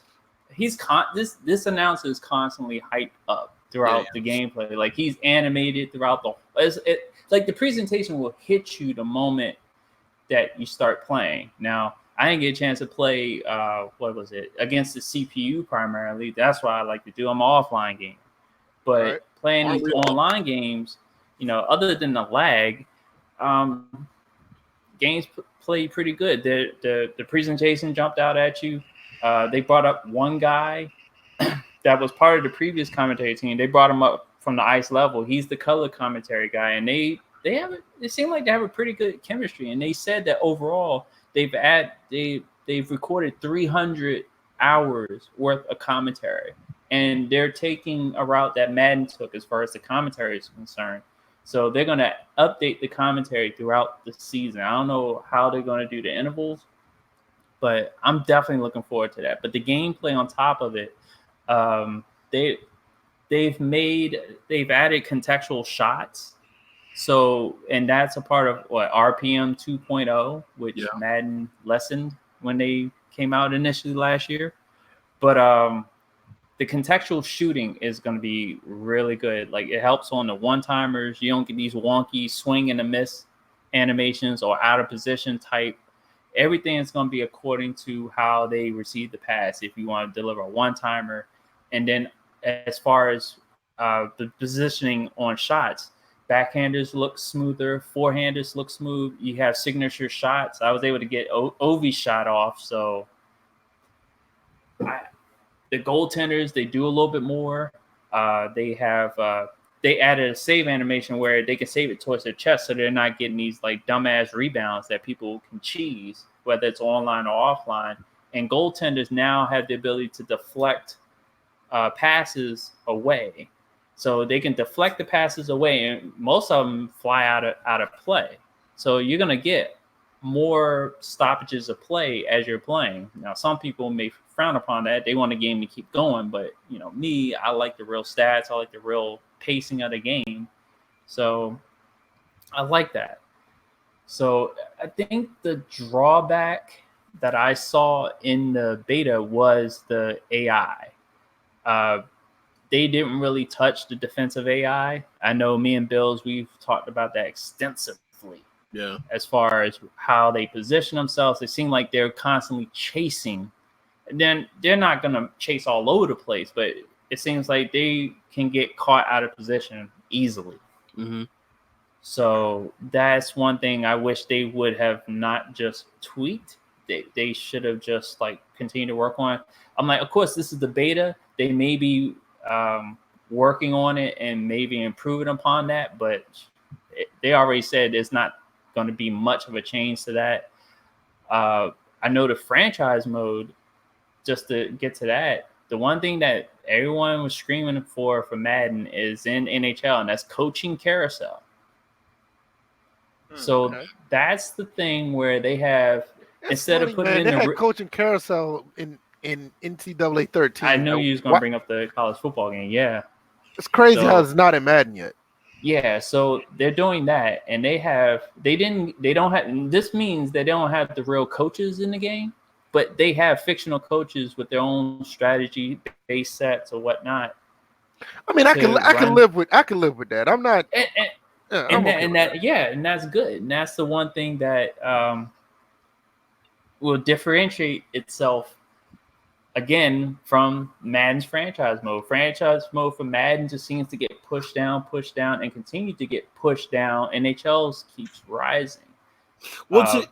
Yeah, go ahead. Talk about the gameplay for a second. The biggest improvement I noticed, and I know we talked about this at length last year, was the ability now to pass the puck to somebody on a break and they don't have to stop or slow down receiving it.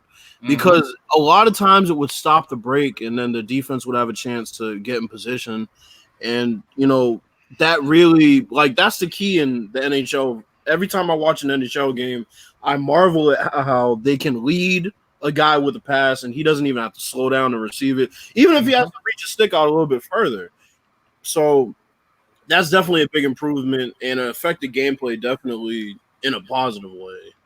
Because I've seen a couple of reach backs for passes without breaking stride. I had one with Kuzi that wound up setting up Hagelin for a one-timer goal. So yeah, and I can't judge tangibility obviously because we're playing online. It's not going to be the settings that we use, but it still seems to be a bit more improved even on default.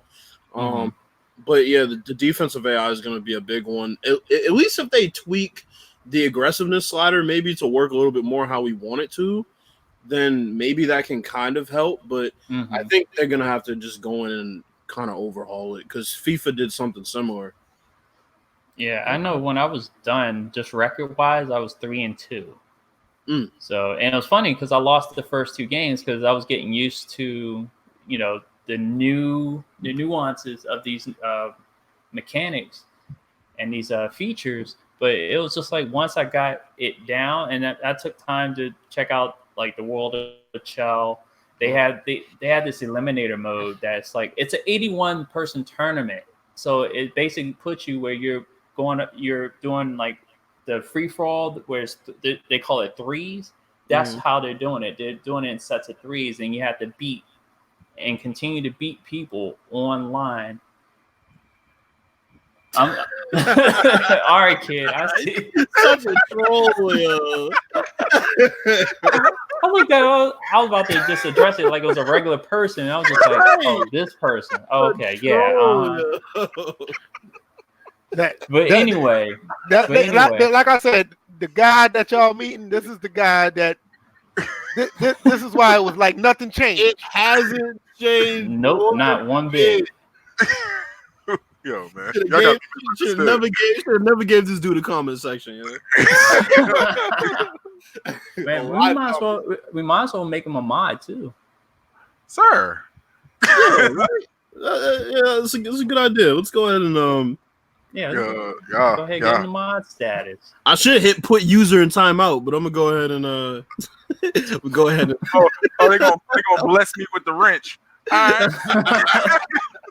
No, but actually, one game I wanted to talk about real quick was PES 20. I was blown away, man. I was completely blown away. They had a level of graphics like I haven't been that blown away graphically since NBA 2K14 on Next Gen. They have completely gone in and rescanned everything. And I mean, the gameplay is amazing, but I expected that. But just graphically, usually I'm not too blown away by graphics, but everything is just it's amazing. Like I think honestly, gameplay wise, they're the gold standard in sports gaming right now. When are they going to actually take the step up and go for all the licenses? I don't think they can, bro. The Barclays license is exclusive, so they can't get that. They're stealing teams from the Barclays. From the Barclays League, like they have Arsenal, they have Manchester United, they have an exclusive license with Juventus, which is actually kind of interesting because they're kind of pulling a FIFA. Now FIFA can't even have Juventus licensed in their game, which is kind of crazy because I can't remember the last time FIFA had a team that they actually didn't have licensed. of the major teams. So Pez is taking some steps forward. I think they just need to add the option file option to Xbox. Yeah, users can definitely use it, and that's why I'm like, shit, I might have to get a PS4 because I don't think I'm getting FIFA this year. Honestly, Pez is that good. It's for folks who don't play soccer games and don't watch soccer and don't play soccer. Pez, even if you don't play soccer, you will realize right away it's the gold standard in gameplay for all sports games. So kid, we're not gonna make comments while Bills is talking, but what you mean? What you mean? Sir. Like, we don't know who these players are. That could have been the case here too. It must be because you're a Washington fan. He just wanted to pick at you. Oh man, he deserved that piece of that. After I was the first one to bless him with a wrench. And it's funny because you'll join another Eagles fan. And the reason that we have you guys as modest because you guys know trash when you see it, so you just know the clean up in the chat room. Wow! Wait! Hold on, kid. Since it's been a while, kid, I gotta ask you: Were you out there eating shit with the rest of them dumbasses? Oh hell no! I was white. I asked kid about that a while back. Oh my god! No, I was watching from the sideline. That shit was hilarious. That shit was in people's mouths. Right. It was hilarious, man. Like I had firsthand view. I think it was on Twitter or they might put it on YouTube also. But that girl that climbed the pole and fell. Oh my god! Man. Oh no, I think it was either a girl or dude. But they climbed that pole and fell. I was across the street. I watched that happen. I said, "Oh." If Philly ever wins a basketball championship, oh my god! See, a hockey championship gonna be worse. Well, at least it's not as big. It's not as big though. If they win the basketball, at least the 76ers have won in my lifetime. Like, wow, sir. No, sir. I'm trying to give you. Sir. You know what? You know what? I understand that you going through some things because the Redskins are struggling. They've been consistently on the come up for like the last 10 years. You know what though? Like they haven't done anything. But here's the thing, kid. Now he could honestly come at you about your quarterback being Plastic Man over there. But we won a chip though. Yeah, but you got rid of the guy that did it. Look. Every time people got some shit to say about my squad, we just gonna bring out the argument that was used against us. Y'all ain't win nothing. Yo, kid. But so kid, now it negates everything. But kid, so basically, the rest of the trophy case is dusty except for that one spot. Oh, sir, okay. When was the last time the Redskins won, sir? At least our trophy case ain't dusty. This trophy case is hella dusty. Not with 5 championships occupying that trophy case. What the hell are you talking about? DJ, knock it off. He was like 2 years old when they won the last championship. Doesn't matter. That's a dusty ass trophy case, except for that one spot. Knock it off. You was watching that last championship game on NFL films, sir. Please. Just like you. Well, here's the thing, kid. At least he didn't think he was gonna die never seeing his team win a championship. Hey, I never said that, sir. I mean, y'all made a Super Bowl when y'all's quarterback was on the sideline throwing up from the pressure, and you had a nigga with a broke leg out there giving his all. Bill's over here just instigating that shit back and forth. Sure, why you keep bringing up old shit, man? We passed the tab, dog. Well, let's bring up current shit though. Is Carson Wentz back gonna hold up? Is Carson Wentz's back gonna hold up this year? Or is he gonna turn into another Tony Romo? Oh boy, here we go. You gotta make sure Dwayne Haskins can play. I need you to relax and stay over there, sir. I just asked a simple question: is he gonna be another Tony Romo who takes another hit in his back and he's done? Here's the thing: which one is it? Here's the thing. Ask no questions. Ask Darius Geis how his knees are. Oh no, but kid, here's the thing though. So at least he's upright. I was gonna say, here's the thing, kid. Now here's the one thing I will side with DJ on. Redskins fan, hold on. Redskins fans never go into the season saying that they're going to win the Super Bowl. How many times have Eagles fans? How many times have Eagles fans came into the season? Oh shit, we got a dream team with fat ass Vince Young talking about. Oh, we got a dream team here. Sir, that's a long time ago, bro. Like you bringing up old shit. You trying? I appreciate you. I'm trying. But y'all do that shit every year, though. But we won, though. Nah, y'all do all I know is the Eagles got revenge against the Patriots. That's all sweet and great, but it's basically, and it's funny because the Patriots can't beat nobody in the NFC East in a Super Bowl championship. Except for the Eagles. That's fine. But other than that, we beat everybody we need to beat, even with a dumbass coach. Tom Brady still somehow, some way finds a way. Because, see, here's the thing. I'm not one of those Patriots fans that's going to sit here and stand for my team. I know 90% of the Patriots fans are dumbasses. And I know just like I know 90% of the Redskins fan base, a bunch of dumbasses. That's what I'm saying. Trump supporters on top of that. But that's why I can respect you as a Redskins fan. That's why I can respect Kid as an Eagles fan. Because, like, y'all understand how slight hesitation when you said that. I mean, DJ. It's just like these fan bases. Like, I get how y'all are kind of separate from the fan bases because these fan bases are really, really like dumb. All right, and Falcons. I mean, let's not even get on them. Right. I don't even want to talk about. That's why BF over there quiet because it was like, I'm dead serious. I'm looking at the preseason game. Hold on, I'm looking at the preseason game. Broncos and Falcons right now, and they're implementing that we're going to review a pass interference type call. So I'm trying to see how this shit about to play out. This looks like about to be some bullshit.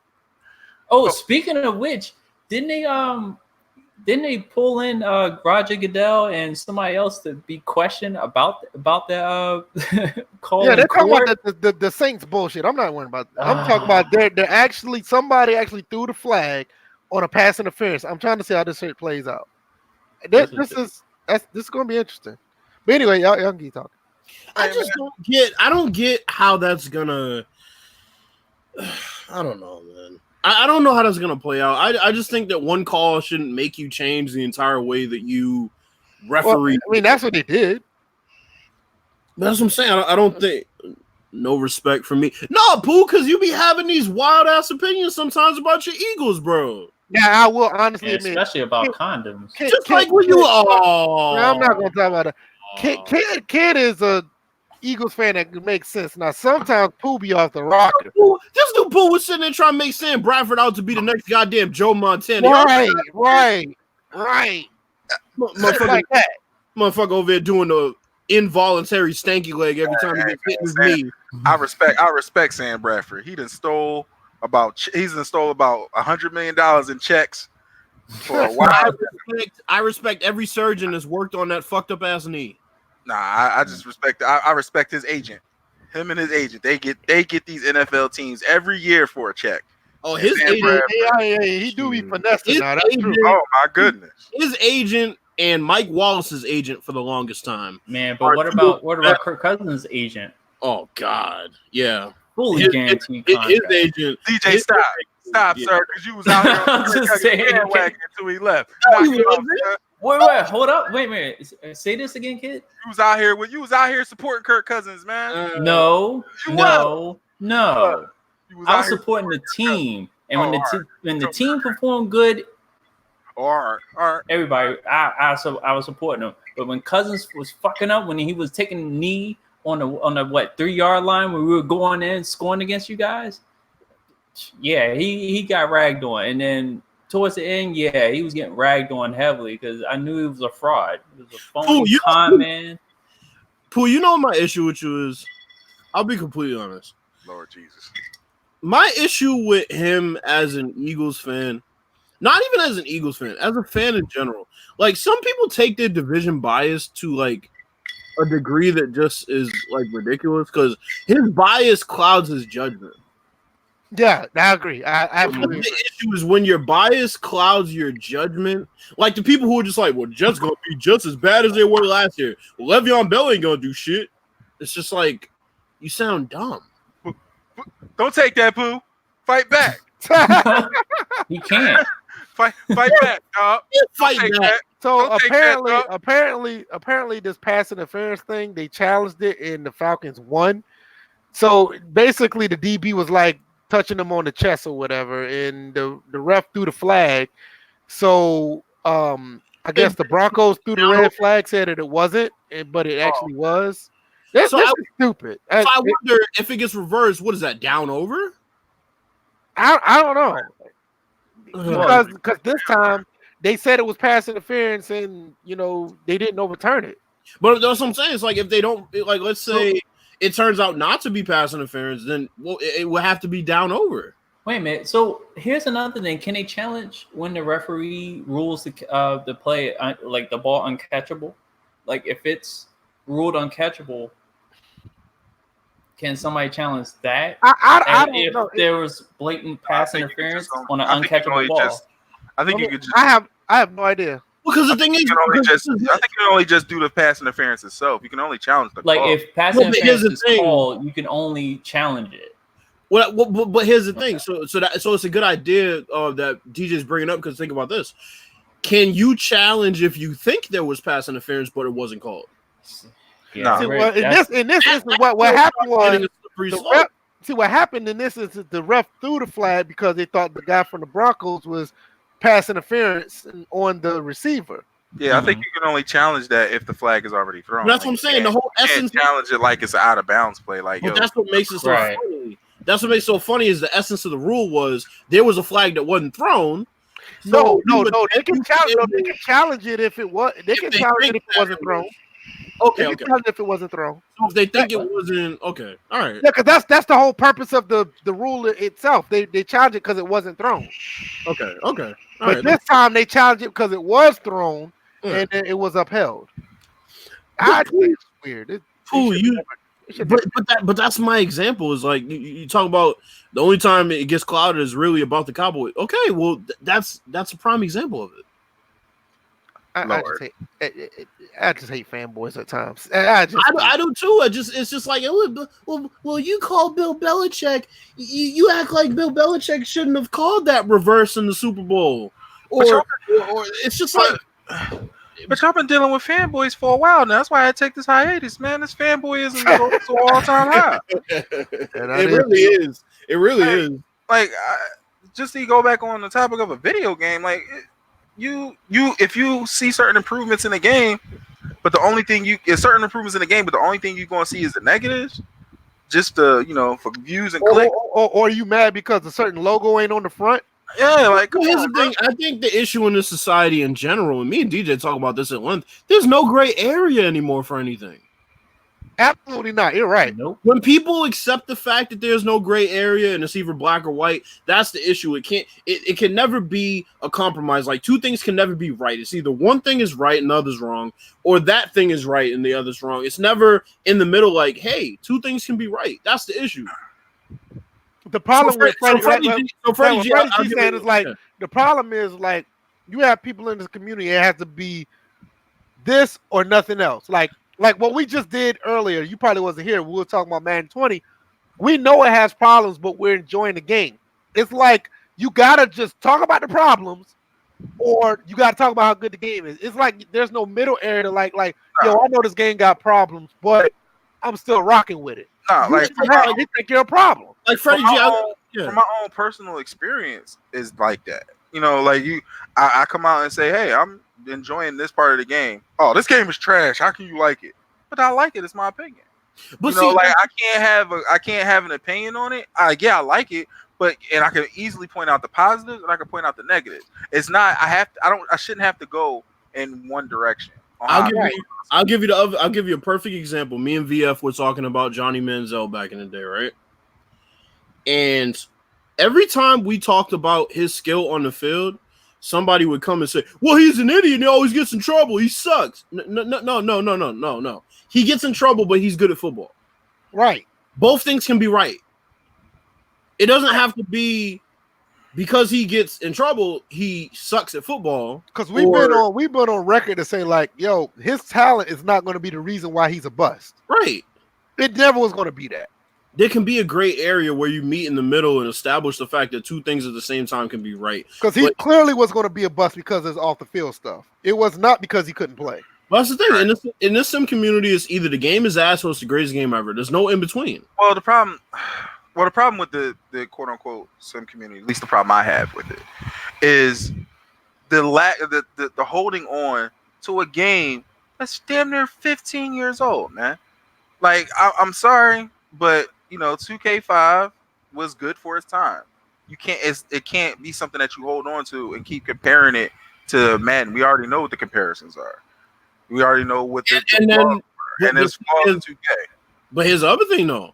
That's where they get hypocritical, because then when you start bringing up the issues, they say, well, it's a 15-year-old game. Don't do that. Don't do that. Because when you're praising it, it's a 15-year-old game. It's Madden can't top this. And then when I start bringing up issues, it's a 15-year-old game. Yeah. Well, that's the issue I have. Right. Well, like it's the problem. The problem stems from it's certain. You know, if that's your game, that's your game. You know, if you like playing it to this day, you know, cool. But the problem is there's no moving forward from it. It's like if it's not this, then it sucks. If it's not 2K, then it sucks. If it's not All Pro Football, then it sucks. But that's that's not how this works, man. You got to understand that, like, even if All Pro Football was still coming out with a game, let's say they had All Pro Football 20, All Pro Football 2K20, that game is still not going to play like Madden 20. They're two different type of games. They're two different types of artistic expression.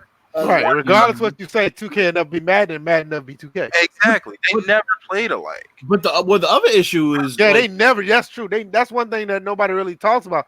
They really never played alike, even when they were both coming out at the same time. Competition, yeah, they never played alike. So my thing is like, how can you not be able to meet in the middle and have valuable conversation about what a game does well and what it doesn't do well? Because it's biasness, or it comes down to biasness. Like it's about trying to win an argument instead of just trying to have a conversation. But Freddie G, I can agree. Here's the thing, Freddie G.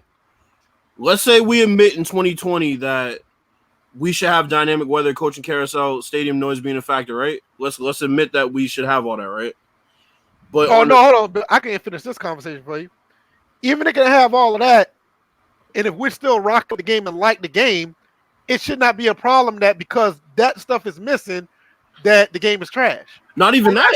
I think my thing is, if we admit that all that stuff needs to be in there, can folks admit where they've made strides? Because if you can't, then there's no value to the conversation. See, the problem is the conversation gets shut down once you get to the point of disagreeing. Yeah. If I come to you and say, "Yo, this Madden 20 is really fucking good," then you immediately shut down on the conversation if you don't like the game.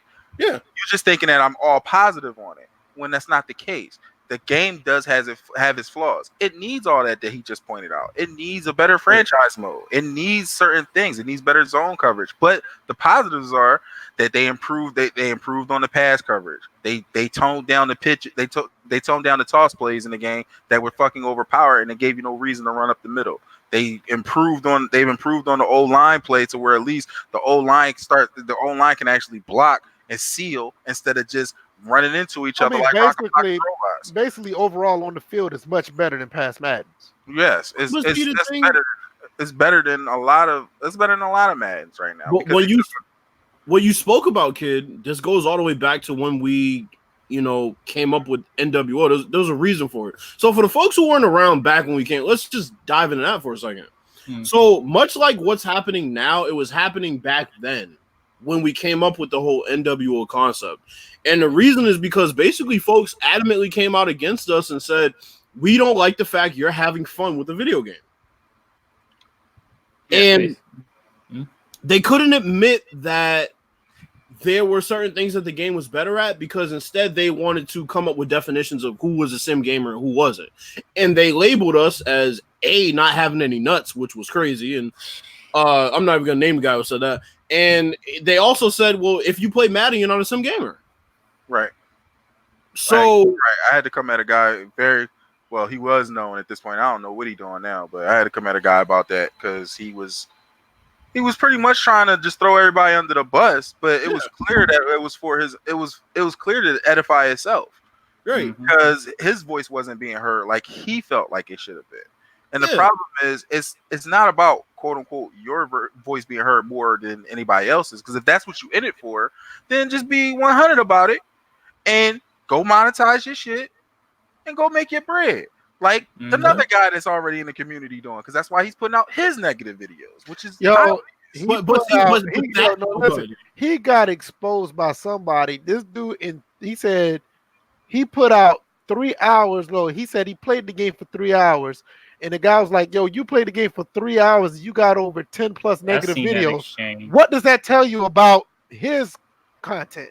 But see, that's the thing is, okay, like, folks think that we don't want to have any type of valuable conversation with folks like him. It's not that. It's that we know it's not possible. You don't think we don't want to have at least some type of valuable back and forth with everybody in the community if we have an opportunity to? It's just you realize after a while, certain people you can't get to. Like, certain people you can't get through. They're going to believe what they're going to believe. They're going to make it confrontational. They're going to deflect. They're going to move the goalposts. They're going to do all the typical stuff that makes it so that you don't really want to talk to anybody in the community after a while because you get the same wash, rinse, and repeat shit. It's like the conversations always go the same. Oh, this is a great play on Madden 20. Yeah, but they haven't fixed this. Yeah, but they fixed that. Yeah, but the game still ass. Okay, have a good day. Like, I can't have this conversation over and over again. I mean, this is why we do what we do here. It's like, yo, we know the problems, but we're here to play the game and try to find fun with it. And if we do, we do. If we don't, it won't be a topic. Right. Like when I was posting, for Madden to be rated a 7.5. That's because that was my personal score. For Madden to be rated a 7.5 it's a good score, but it's the only game in town, so it's still average. And that says a lot in itself. Yeah. So since it's the only game in town, it's still average, and it's been so many years to get to this point. Should tell you something about the overarching game. It should, and just because somebody's enjoying it because it got to this point, shouldn't be demonized for it. But it's just like when I was posting. That's what Freddie G said. Freddie G just said he would be honest. He had EA access. He played it. There's a lot of things he can't rock with, and that's okay. We're not going to jump on you about that, but you'll be surprised at how other members jump on you for saying the exact opposite. Yeah, let them not rock with it. Like I skipped out on 19. I said no. I said no. I was like, I played the beta on 19, and I knew I wasn't going to play this, man. I knew I wasn't going to enjoy it. Well, here's one topic we left out. Let's get into Mills for a second. So we already know why he did this, but go ahead. So, for those who don't know, Mills Gaming, he's a streamer, content creator within the community. So give him his real title. What's his real title? What is his real title? EA Game Changer. Oh, EA Game Changer. He put out a stream essentially just going to town on franchise mode this year. And he made a lot of valuable points. But what I came to DM and said right after, I said, look, he's not gonna stop playing the game. Like by tomorrow, this whole thing is gonna change. And sure enough, the next day he said, well, because people are attaching certain agendas to my video that I made, I'm gonna go ahead and remove the video, and I'm not gonna comment the way I did, and I got angry. Just a whole bunch of backtracking. And you know what? When that happened, I went against before that even happened, I went against my better judgment and played devil's advocate. Yes, kid, being the contrarian, voice of contrarian here. And I was actually sticking up for Mills. I'm like, this was probably something that I felt was bubbling up for quite some time. And it was just like, yeah, because I had never seen Mills really blow up like that on a stream about a particular mode. But when he went back, it was just like, that's it. That's the very thing that people get duped by every single year is that, you have people that care about a mode and then they have those rants. And the thing about it is that you don't as of right now, he hasn't taken down that stream, so you can actually go and still watch it. But just in case, I have it. You know what the thing is though, DJ? So we've had plenty of times where we have, definitely in the NWO days, where we had people attach their agendas to our posts. Yep. We didn't say we're changing our tune as a result of that. If you wanted to attach your agenda to what we were saying, we would kindly remove, and we would say, we don't support what you're saying over there. like, we didn't make this video to bash anybody. We're just saying what we're saying because this is how we feel. Just like with the NBA 2K19 video that I did. I wasn't making it to bash 2K. I wasn't telling people not to buy the game. Yet, of course, people came and attached their agendas like, yeah, 2K's ass every year. I'm like, no. This is, what I'm doing is constructive. What you're doing is damaging. You're coming and you have these agendas where you're just so anti-2K that you're trying to attach, I guess, some type of credibility that I may have to your agenda. Oh, it goes back to that Save 65 movement. Yes. That fanned out, which one of the things I said was can't tell some people that. I said that wasn't going to work a while ago. Hey, some people still doing it, bro. What you talking about? Don't let them find out you telling them it's fanned out. I mean, like, come on, the Save 65 thing it's a good idea in theory with the air quotes, but you got to understand that the sim community is a niche market that has a huge impact on the game. The reason why it has a huge impact on the game because the most successful games are generally sim based. Arcade games usually don't last as long. Right. But when you trying to tell, hey, Save 65 to just the sim community, we don't make up enough numbers to make an impact in that way. It's the casual community that's going to buy the game and not know what the hell we even talking about when we bring up these issues. See, that's the thing. A lot of people did not know how to resonate that message to casual people. People going to look at you like, Say 65, shit, I can be a punt return with Colin Kaepernick and I'm good. You know what I'm saying? You know the other issue is, VF? I think what happened with Save 65, what was so damaging to Save 65 was when Save 65 went from an approach to literal. Like, see, that's the thing. At first, Save 65 was, we're demanding this in our games. This is what we look for. Not literally, hey, don't buy the game because now at this point we have to uphold this standard that we've came up with. So literally it's going to, before it was, this is the approach we're taking. I think everybody here takes the Save 65 approach. I think everybody here in this podcast indirectly takes the Save 65 approach. And we talk about DM. I take the consumer approach. But that's basically what it is. Yeah, but no, wait a minute. Back up. That's what it is. No, wait a minute. Back up. Save 65 is not necessarily a consumer approach. No. But it's masked under a consumer. Save 65 was straight boycott Madden because we want 2K. But that's being turned into a movement. Like they tried to turn that into a movement, something that's what I'm saying. That's what I'm saying. Yeah, I was describing. So what I was describing, as far as consumerism, is in a way a Save 65 tactic because what you're saying is if you do not put these things in the game that I want, I will not buy it. I'm not telling anybody else not to buy it. I'm saying me personally, I will save my 65 if you are not putting things in the game that I will enjoy, and the standard that I have is something that will not be, overturned just for the fact that I want to fit into some type of niche crowd. That's really what Save 65 should have been, and it turned out not to be that because then folks wanted to attach themselves to an agenda that turned into, biased and Save 65 basically turned into we want 2K back.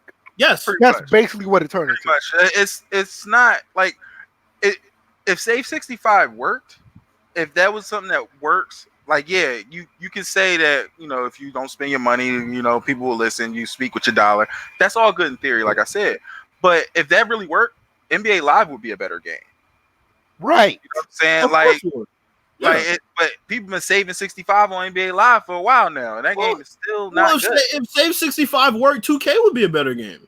Right. But that's what I'm saying. Like, I just vote on the side of consumerism. Like, look, I'm not going to pay for something that I don't like. Of course, I'm not going to play for something I'm not going to play. Yeah, and more importantly, you're not going to play something you don't like. Yeah, it doesn't matter if they got the exclusive license. It doesn't matter if they got 20 games out. If I don't like that game, I'm not buying it. But Smitty, that's the thing right there. So what? I'm not even going there. But what Save 65 turned into was, well, because you're not riding out with what we're saying. Oh yeah, even though you might still you might still take that approach, but because you're not taking it in the way we like, then you're castrated. And to me, it was just like, well, how can you say that somebody who plays Madden? I went to that man directly. It goes back to the extreme. Either you play it or you don't. Yeah. There's no in between. There's no in between. Like if you're playing Madden, like y'all like 10 things that's in Madden. Okay, I like 6 things out of Madden make me want to play it. Well, you gotta dislike all 10, or you castrated. It should tell you something though, that one of the top creators in this field, in the sim community, he plays the game, but he literally only plays the game to critique it. That's the only reason he plays it. Well, here's another example. And but wait, let me finish. He only plays it to critique it and break it down to where this is wrong, this is wrong, this is wrong, this is wrong, this is wrong. He doesn't play it to actually enjoy it and just play it. Like, he was on my friends list for a while, and this is before you could hide and everything. Yep. Ghost Town. Exactly. So, when he was friends with all of us. Don't go look at his shit. Mama got nothing but Madden. He got like 1 trophy from Call of Duty Ghosts. Yeah. Ghost. Call of Duty Ghosts. That tells you how far he's had this PS4 and the only game he plays on his PS4. But he doesn't even play Madden attached to it, so he didn't. Yeah, and then he doesn't really even play Madden. Well, to just play it. Like, he has no trophies on Madden. Yeah. Look, I have proof that him and BB, the interactions that they had back and forth were like, we gotta put out content tonight. The fuck you mean we gotta? No. But you know what? If the game is so bad, shout out to BB. BB about to graduate college, yo. I know, right? Yeah, that's amazing, man. But like, if you have to play a game and you're like, I got to get this content out here, and it has to be a negative video, what does that tell you? And you won't put your settings in your videos to show us, just like Madden School. They try to claim, won't even live stream. They try to claim that Lamar Jackson, or not Lamar Jackson, what was it, Justin Tucker, whoever it was some kicker that was running around all willy-nilly and dodging people, not cutting or anything like that, and locomotion looked broken. If you're going to put out videos like that and you're not going to back it up with saying what settings you're playing on, etc., we can't take you seriously. You know, I'm actually surprised that nobody jumped on that long, even us. We didn't jump on that long time ago. Like, are you playing on all Madden default, or what are you playing on? No, wait a minute. I didn't say it. I don't think I said it out. No, I'm saying that we said it, but I'm just surprised that we didn't. I'm just surprised we didn't jump on it way before then. Yeah. That's what I'm saying. And then nowadays, there's a share button on both of these, Xbox One and PS4, where you can just, with a snap of finger, live stream to show us how bad these problems happen on a regular basis. Mm-hmm. Because it's easy to play a game and find something wrong, make a 4-minute video, and everybody gonna think the game is trash, when you can turn around and just live stream and we can see a whole 4 quarters of a game and see how many times it actually happens. So Freddie G, here's the only thing I'm gonna ask you, and you can put it in the comment section. This is the only thing I'm gonna address. This is the only thing I'm gonna address. This is the only thing I'm gonna address from this question. He said, I agree with him on the issues and the community needs him. So this is the one question I'm going to ask. What has he gotten put in the game that's improved Madden? And honestly, I don't think the community needs him. But that's what I'm asking. But that's what I'm asking. If the community needs him, then all you're going to do, if that's all he's going to do, and he's been doing it. Dog, forever. He's been doing it since Madden 09. He's getting traction. He's getting traction on the channel now, but he's been doing this for years. And I don't have a personal issue against him. I just feel like your content is you only make content solely for the purpose of one thing. And it's not really constructive anymore. Like, we're not pointing out anything positive and along with the negative. It's just like, oh, this shouldn't be here. This is terrible. Like, you point out a picture of clipping and then say, oh, this shouldn't be in the game. But clipping is in every game. Madden is not exclusive to clipping issues. But it's just not. But you know what? The job that fits him perfect is a tester, a gaming tester. This is the type of stuff that game testers do. They play the game hours on end, looking for like mistakes and stuff like that. The thing with me, DJ, I'm surprised he doesn't have a job in that realm. Well, it seemed like he would easily make more money doing than doing this. Well, here's the thing. So, man, it's lugging tires for a living. That's insane.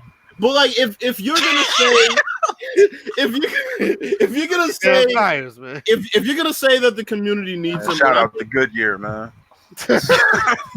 Shit, but no, like if you're gonna say that the community needs him, like we really got to think about what a valuable person in any community does, and what that is a person that tells the truth, is straightforward with people, and gives valuable feedback and balance on both sides. So if you're not doing that, then you're not valuable to any community. See, I don't know if I want to say the community don't need him. That's a slippery slope. But no, I'm not saying the community. I'm not saying the community does or doesn't need him. I'm asking for proof that they do. Yeah, I mean, I just feel like it's a slippery slope to go down that road. But I feel like, hey, you're being disingenuous with certain things when you put them out there in the fashion that you put them out. Now, you can do whatever you want to do with your content. I'm just not going to watch it. I mean, but I feel like, you know, if you're leading that charge and railing against something like that, you gotta come with something more, with more substance than what you're bringing. No, it's damn well secretly he was trying to be a game changer. So right. It's no substance in the content because it points out the same issues that he's trying to save in the game, quote unquote, plaguing the game. Now, I played a shit ton of Madden. Some of the shit that he didn't see, I have not seen yet. But that's what I'm saying. You can look at episode 3 of my franchise. I played a 50-minute 4 quarters. I ain't gonna say 50. I cut it down to 50 minutes, but it's a 15-minute quarters game, complete game, all pro, stock settings. I ain't seen none of that stuff they're talking about. But that's what I'm saying, Freddie G. It's like you say the community needs everyone's opinion as long as it's not toxic and obvious. Oh, wait a minute. Stop right there. But the community needs everyone's opinion. Stop right there because the toxic and obnoxious stuff is there. That's what I'm saying. So right when you say that, you might not have seen it, but we have evidence of it. We got to direct it towards us. Or personally experience it. Right. Personally experience it. So it's like you can't that's what it is. It's like if he stayed in his own realm and just did that shit, it would be fine. But when you start calling folks out in the community and you start acting like you're the sheriff of the fucking sim community, that's when I draw the line because you're not responsible for anybody's content. When somebody tells you you better put stuff on your channel that's like his, then there's a problem. There's a reason why he is attempted to work with people and not last. That partnership or whatever doesn't last. Yeah. Just think about it. The videos, I don't have a problem with the videos because the videos are actually done in a good fashion. They're very, in my opinion, I think they're very well done videos. But when you look at the person himself, and I don't care, he's probably gonna make a video about us. I don't give a fuck. He know how we feel about him. Right. When you look at him throughout the history, because we've been dealing with him for what, almost 10 years. Yeah. Everybody around him alienated itself from him. Everybody can't be fucking wrong. Pretty much. I mean, you know, shit. Shake went off and made bread. Right. Shake went off and became a fucking superstar. Seriously, before we close out this podcast, Apex left him. Brozel's left him.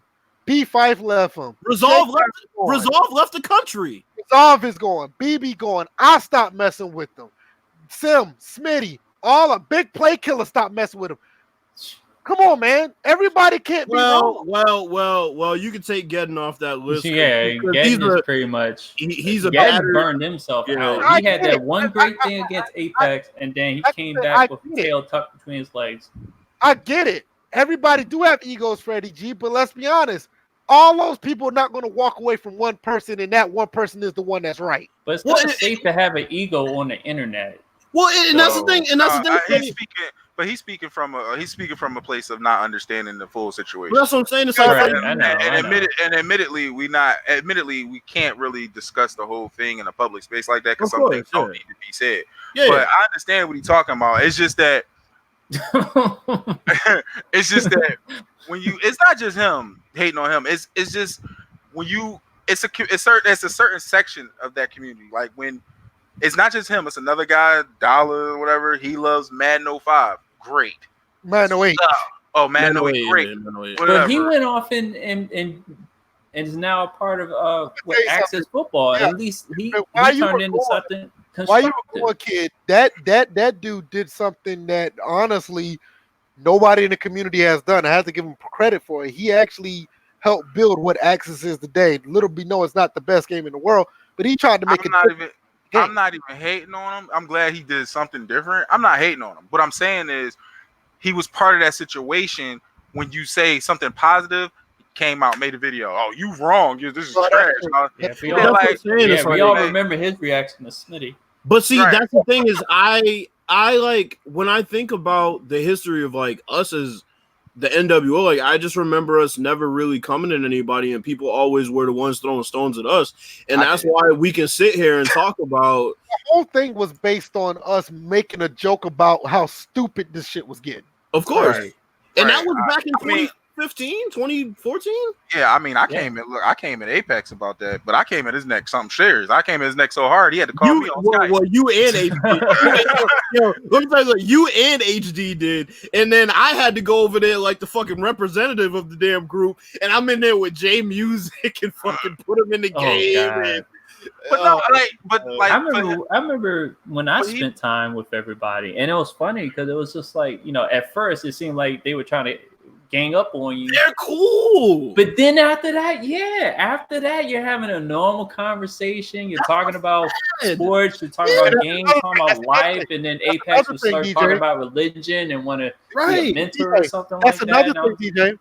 That's another thing. Everybody who has all these differences, we can pull them up right now, go on Twitter or whatever, go on Skype. They can even come in this live stream right now, and they'll tell you, we all cool. We can have a conversation with Jay, Apex, or anybody else like that. Why Ryan Moody can't do that? Because, bro, you remember when we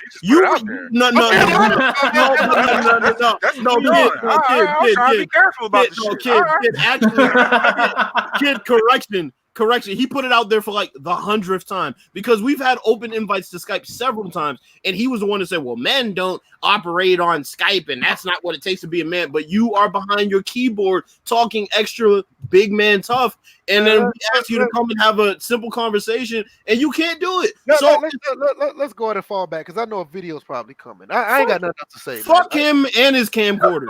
I mean, you gotta understand with kid coming back, that's gonna bring up the memories, and that's what it was. It is what it is. But I mean, it is what it is for me. Like I ain't stressing that shit, man. No, like, it ain't nothing to stress. I came to a point now where it's like, after the conversation me and you had, like, yo, I'm just gonna come back through. I was like, you know what? People just gonna say what they're gonna say, dog. I'm just gonna say fuck it and keep it moving because. I have my opinions on the game, and it's not everybody's going to agree with me. The only thing I didn't like was the fact that it's almost like you're taking what I said as a personal affront to your sensibilities. Yeah, exactly. People have these emotional reactions to your opinions. Yeah, it was like it doesn't make any sense. It's just like, did somebody touch you in the wrong spot? I'm like, did somebody, molest you? I'm like, all these personal emotions that just come up like rage. I'm like, dude, over a video game. Over a video game. We got to remember that it's over a video game. I'm done, man. Y'all got anything else? Because I just think that people don't really realize like what this all stems from. It's not just making videos. They don't. We'll just leave it at that.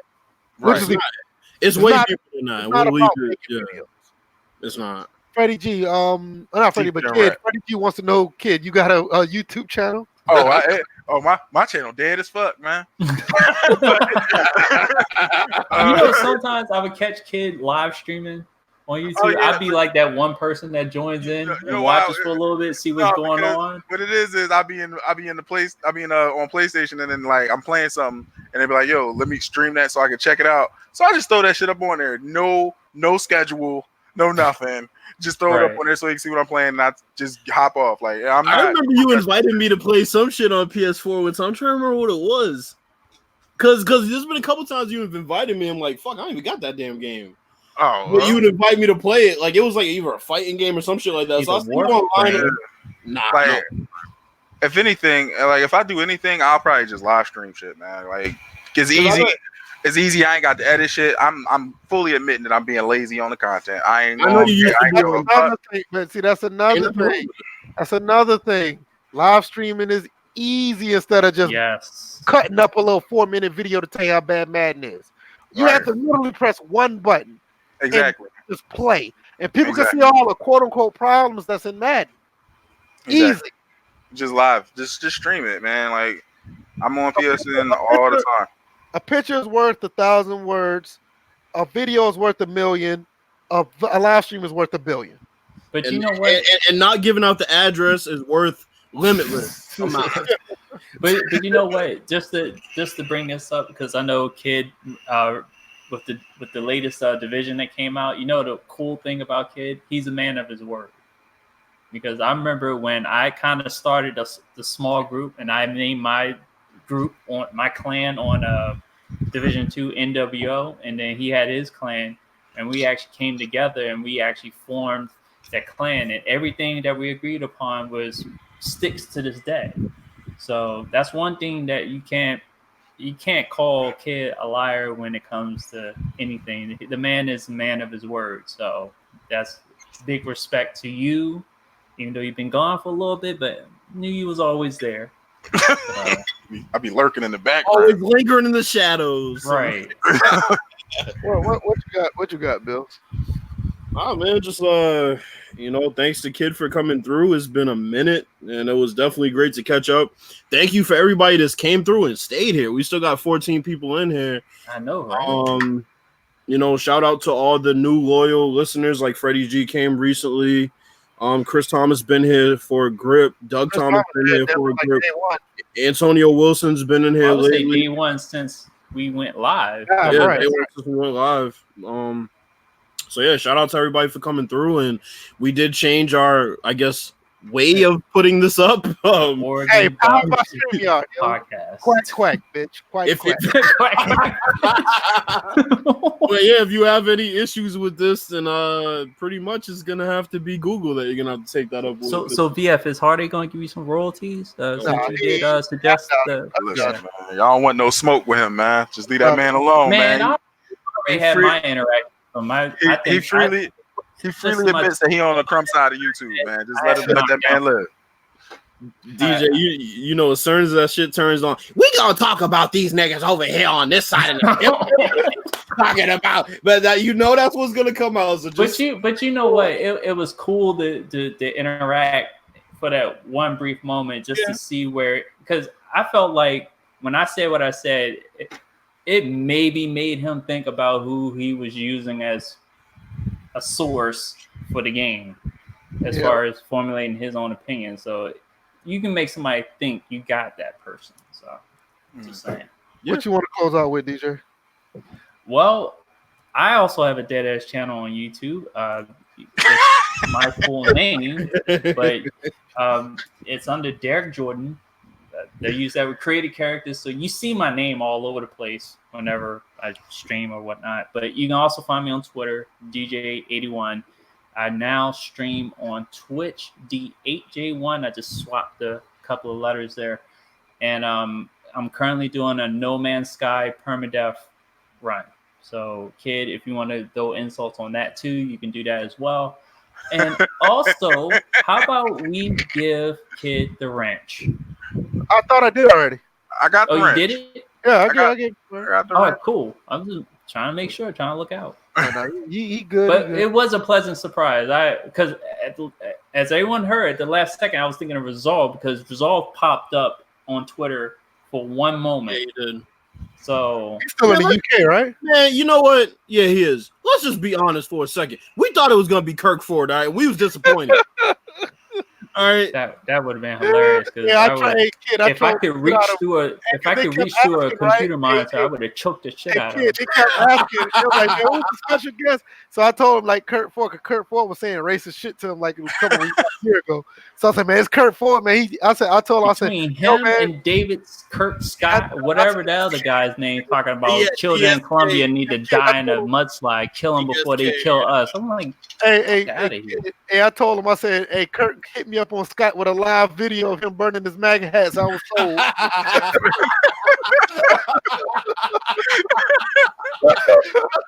Yo, you just see how DJ hit. I mean, VF in the DM. Yo. Bro, VF hit up my phone, fucking crying because they were so mad. Yo, I was crying. That shit was so funny. Fucking Kurt. He still has me blocked.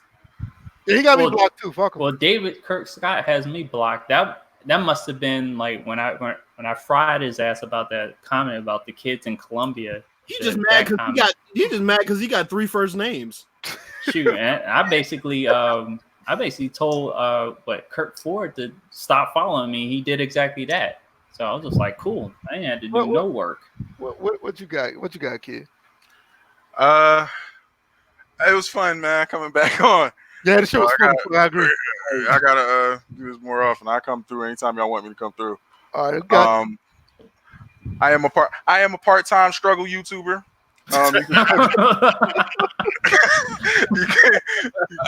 You can click my name and you'll see all my struggle streams on there because that's really all that's on there now. And I'm on Twitter at the kid 215 DA, not the real hood shit.